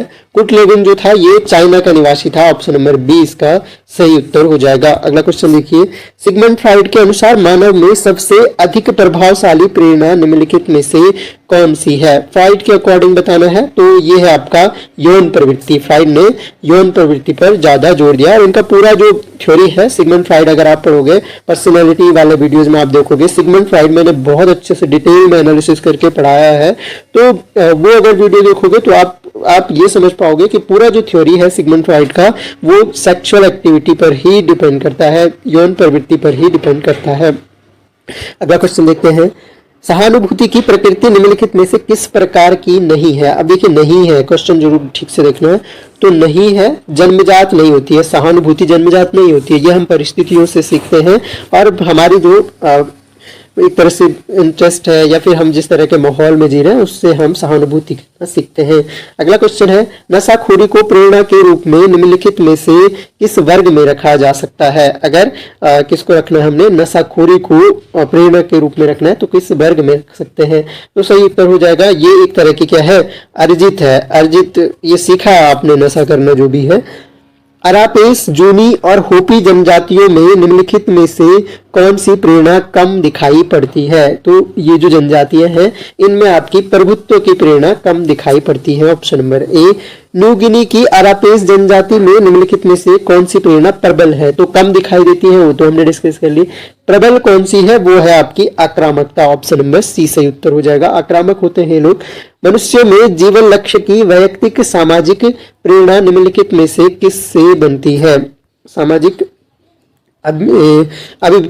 सामाजिक वैयक्तिक सामाजिक प्रेरणा निम्नलिखित में से किससे बनती है? तो ये बनती है आपकी सभी से, सांस्कृतिक पर्यावरण से भी, जीवन दर्शन से भी और वैयक्तिक सामाजिक। मैस्लो के अनुसार निम्नलिखित प्रेरणाओं में से सबसे अधिक शक्तिशाली प्रेरणाएं कौन सी हैं? तो मैस्लो के अकॉर्डिंग अगर बात करें तो सही उत्तर हो जाएगा आपका दैहिक आवश्यकताएं, यानी शारीरिक आवश्यकताएं। सबसे पहला तो आवश्यकताओं में जो बताया उन्होंने, सबसे पहले शारीरिक आवश्यकताएं बताई, फिर जो है सुरक्षा की आवश्यकता बताई, फिर सम्मान समृद्धि। तो इस तरह से सबसे निम्न स्तर की शारीरिक आवश्यकता है और सबसे शक्तिशाली प्रेरणा भी है कि सबसे मेन जरूरत क्या है, हमारी शारीरिक आवश्यकताएं पूरी होंगी तभी तो बाकी के लिए हम कार्य करेंगे। मादा जीवों में कौन सा यौन अंतर्नोद उत्पन्न करता है? यानी मादा जीवों में जो फीमेल जीव होते हैं उनमें यौन अंतर्नोद कौन उत्पन्न करता है? तो इसका एस्ट्रोजन जो हार्मोन है आपका, वो आपका सेक्सुअल जो अंतर्नोद है वो उत्पन्न करता है फीमेल्स में। ऑप्शन नंबर ए सही उत्तर हो जाएगा। अगर देखिए भूख किस प्रकार का अंतर्नोद है, भूख जो है वो किस प्रकार का अंतर्नोद है हमारा? तो भूख की अगर बात करें तो भूख हमारा क्या हो जाएगा? भूख लग रही है, भूख जो है एक तरह का वो धनात्मक है, पॉजिटिव एक तरह से ड्राइव होगा, धनात्मक अंतर्नोद होगा। ऑप्शन नंबर बी इसका सही उत्तर हो जाएगा। अगला क्वेश्चन देखिए, प्यास का क्या कारण है? प्यास लगती है तो प्यास का क्या कारण होता है? ये हमारी आवश्यकताएं हैं, भूख प्यास, और इन्हीं से अभिप्रेरणाएं भी मिलती है। इसका सही उत्तर हो जाएगा आपका जब हमारे ब्लड में पानी की कमी होती है तो प्यास लगती है। अगला क्वेश्चन देखिए, निद्रा तथा जगाने का नियंत्रण किससे होता है? जो हमारी नींद आती है या नींद खुलने का, वो कौन सी ग्रंथि है इनमें से जो इसको कंट्रोल करते हैं? तो बायो वाले तो आसानी से बता पाएंगे। तो देखिए कौन सी ग्लैंड है, तो चलिए तो मैं आपको बता देता हूँ। एक हमारी बॉडी में ग्लैंड होती है पीनियल ग्लैंड, पीनियल ग्लैंड हमारी होती है, पीनियल ग्लैंड जो कि हमारी जो है नींद को, और हम किस टाइम पे, अमूमन क्या होता है एक टाइम फिक्स होता है, हमें उसी टाइम पे नींद आती है और एक फिक्स टाइम पे हमारी नींद खुल जाती है, तो वो हम इस ग्लैंड को अपनी बायोलॉजिकल क्लॉक भी कहते हैं। अब ये बताइए कि इनमें से क्या सही उत्तर हो जाएगा, ये आपके लिए क्वेश्चन है, आप कितना ठीक से इसको सुन रहे हैं, समझ रहे हैं। तो बायोलॉजिकल क्लॉक हम बोलते हैं पीनियल ग्लैंड को। इनमें से आंसर बताइए कि कौन सा भाग जो है निंद्रा तथा जगाने का नियंत्रण करता है। प्रेरणा के लक्ष्य को लेकर प्रेरणाजन्य कार्य में निम्नलिखित में से कौन सी विशेषताएं पाई जाती हैं? तो इसका जो सही उत्तर हो जाएगा आपका ये हो जाएगा लक्ष्य प्राप्त करने की बेचैनी, परिवर्तनशीलता, लक्ष्य प्राप्ति से शांति। तो ये सभी ही एक तरह से विशेषताएं पाई जाती हैं किसी भी प्रेरणाजन्य कार्य करने में। ऑप्शन नंबर डी हो जाएगा। मानव के जन्मजात प्रेरकों में निम्नलिखित कौन सी विशेषताएं पाई जाती हैं? जन्मजात मतलब जो जन्म से मिले हैं, अर्जित जो हमने मेहनत करके अर्न किए हैं। तो इसका सही उत्तर हो जाएगा शारीरिक, प्राणात्मक, प्राथमिक, ये सब जो है आपके जन्मजात प्रेरकों की विशेषताएं होती हैं। अगला क्वेश्चन देखिए, किसी भी कार्य में सफलता प्रेरणा के निम्नलिखित लक्षणों में से किस पर सबसे अधिक निर्भर होती है? तो सबसे ज्यादा निर्भर होती है परिवर्तनशीलता पर। ऑप्शन नंबर बी सही उत्तर हो जाएगा। अगला क्वेश्चन देखिए, मानव मस्तिष्क पर आधारित प्रेरणाएं निम्नलिखित में से कौन सी हैं? जो मानव मस्तिष्क पर आधारित प्रेरणाएं हैं तो वो क्या होंगी? मनोवैज्ञानिक होंगी, मस्तिष्क पर मनोवैज्ञानिक। अगला क्वेश्चन, प्रेरणा की परिभाषा करने में उसे निम्नलिखित में से क्या कहा जा सकता है? प्रेरणा को क्या कहा जा सकता है? तो यहाँ पर देखिए आंतरिक अवस्था भी बोल सकते हैं, रागात्मक कारक भी बोल सकते हैं और क्रियात्मक कारक भी बोल सकते हैं। ऑप्शन नंबर डी सही उत्तर हो जाएगा। क्वेश्चन है आपके पास, निम्नलिखित में से किसके अनुसार प्रेरणा किसी क्रिया अथवा आवश्यकता को संतुष्ट करने वाले कार्य की ओर ले जाने वाली मनोशारीरिक आंतरिक प्रक्रिया है? तो ये सही स्टेटमेंट है जेम्स ट्रेवर, और अगर अगेन इंपॉर्टेंट आपके पास स्टेटमेंट है, नोट डाउन कर लीजिएगा इसको। अगला क्वेश्चन है, मानव प्रेरणाओं का सर्वोत्तम वर्गीकरण निम्नलिखित में से कौन सा है? सबसे अच्छा वर्गीकरण कौन सा है? जो प्रेरणाओं का वर्गीकरण किया गया है सबसे अच्छा उनमें से है जीवजन्य और समाजजन्य, यानी जो जीवों के द्वारा, यानी हम बोल सकते हैं तो जीवजन्य यानी जीवों के द्वारा जो जनित है, और समाजजन्य जो प्रेरणाएं हैं, ये इनमें से सबसे अच्छा वर्गीकरण माना जाता है। ऑप्शन नंबर सी से उत्तर हो जाएगा। अभिप्रेरणा के स्वरूप में निम्नलिखित में से कौन से लक्षण सम्मिलित हैं? कौन से लक्षण जो है अभिप्रेरणा के स्वरूप में सम्मिलित हैं? तो निरंतरता, परिवर्तनशीलता, शक्ति संचालन, सभी लक्षण हैं। अगला क्वेश्चन देखिए, मानव जो आपके अंतर्नोद हैं, यानी जो एक तरह से ड्राइव्स है की गिनती निम्नलिखित में से किस वर्ग में होती है? तो ये होती है आपके जीव जन्य प्रेरणाओं के अंतर्गत ऑप्शन नंबर ए हो जाएगा। मानव शरीर पर आधारित प्रेरणाएं निम्नलिखित में से किस वर्ग में आती हैं? जो शरीर पर आधारित प्रेरणाएं हैं वो आती हैं आपकी शारीरिक प्रेरणाएं, ऑप्शन नंबर ए सही उत्तर हो जाएगा। मानव प्राणियों में मातृक व्यवहार निम्नलिखित में से किन कारणों से निर्धारित होता है? यानी जो मातृक व्यवहार होता है वो निर्धारित होता है सांस्कृतिक कारक से, बचपन के खेल से, पोष न्यासर्ग से, यानी ऑप्शन नंबर डी सही उत्तर हो जाएगा। मानव समाज में प्रभुत्व का प्रेरक निम्नलिखित में से किन रूपों में दिखलाई पड़ता है? प्रभुत्व का प्रेरक यानी प्रभुत्व चाहते हैं जहाँ पर लोग, तो ये मुकदमेबाजी, प्रतिद्वंदिता, प्रतियोगिता, इन सभी में होता है प्रभुत्व का प्रेरक। समाजजन्य प्रेरक निम्नलिखित में से किस वर्ग में आते हैं? समाजजन्य जो प्रेरक हैं वो आते हैं आपके अप्राणात्मक होते हैं, गौण होते हैं, अर्जित होते हैं, उपरोक्त सभी में आ जाएंगे। अगला देखिए, निम्नलिखित में से कौन सी ग्रंथि मातृक व्यवहार में विशेष योगदान है? कौन सी किस ग्रंथि का जो मातृक व्यवहार है उसके लिए विशेष योगदान है, मैटरनल एक तरह से बिहेवियर के लिए, वो यौन ग्रंथि है, ऑप्शन नंबर सी हो जाएगा। मानव प्राणियों में खेल का लक्ष्य निम्नलिखित में से कौन सा है? खेल का लक्ष्य क्या होता है? तो व्यायाम की आवश्यकता जो है खेल का लक्ष्य, एक तरह से खेल से व्यायाम की आवश्यकता पूरी होगी, वयस्क जीवन की तैयारी, तो व्यायाम की आवश्यकता ही सही उत्तर हो जाएगा आपका। युयुत्सा प्रवृत्ति का सबसे प्रमुख उत्तेजक निम्नलिखित में से कौन सा है? युयुत्सा जो प्रवृत्ति होती है उसका सबसे प्रमुख जो उत्तेजक है वो है आपका उत्तेजक अवरोध, उत्तेजक अवरोध, ऑप्शन नंबर 20 का सही उत्तर हो जाएगा।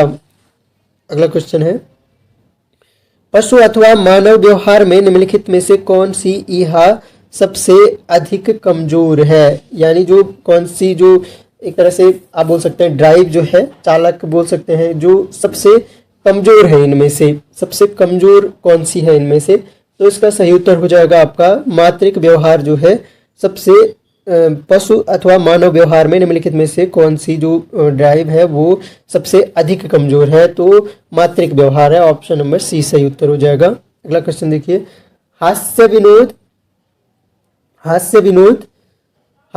विनोद के सेफ्टी वाल्व सिद्धांत के अनुसार उसके पीछे निम्नलिखित क्या कारक हैं? हास्य विनोद का सेफ्टी वाल्व जो थ्योरी है इनमें से क्या कारक है उसके पीछे?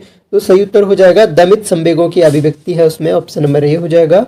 अगर देखिए, जीव प्राणियों में पलायन की प्रवृत्ति का प्रमुख उत्तेजक कारक निम्नलिखित में से कौन सा है? जीव प्राणियों में पलायन की प्रवृत्ति का प्रमुख उत्तेजक कारक जो होता है वो क्या होता है? यौन प्रवृत्ति होती है, ऑप्शन नंबर बी सही उत्तर हो जाएगा। और लास्ट क्वेश्चन है आज का, प्राणी की ऐसी स्थिति या अवस्था को क्या कहते हैं जो व्यवहार को लक्ष्य की ओर निर्देशित करती है? जो व्यवहार को लक्ष्य की ओर निर्देशित करती है तो वो हो गई आपकी प्रेरणा हो गई। तो ये हम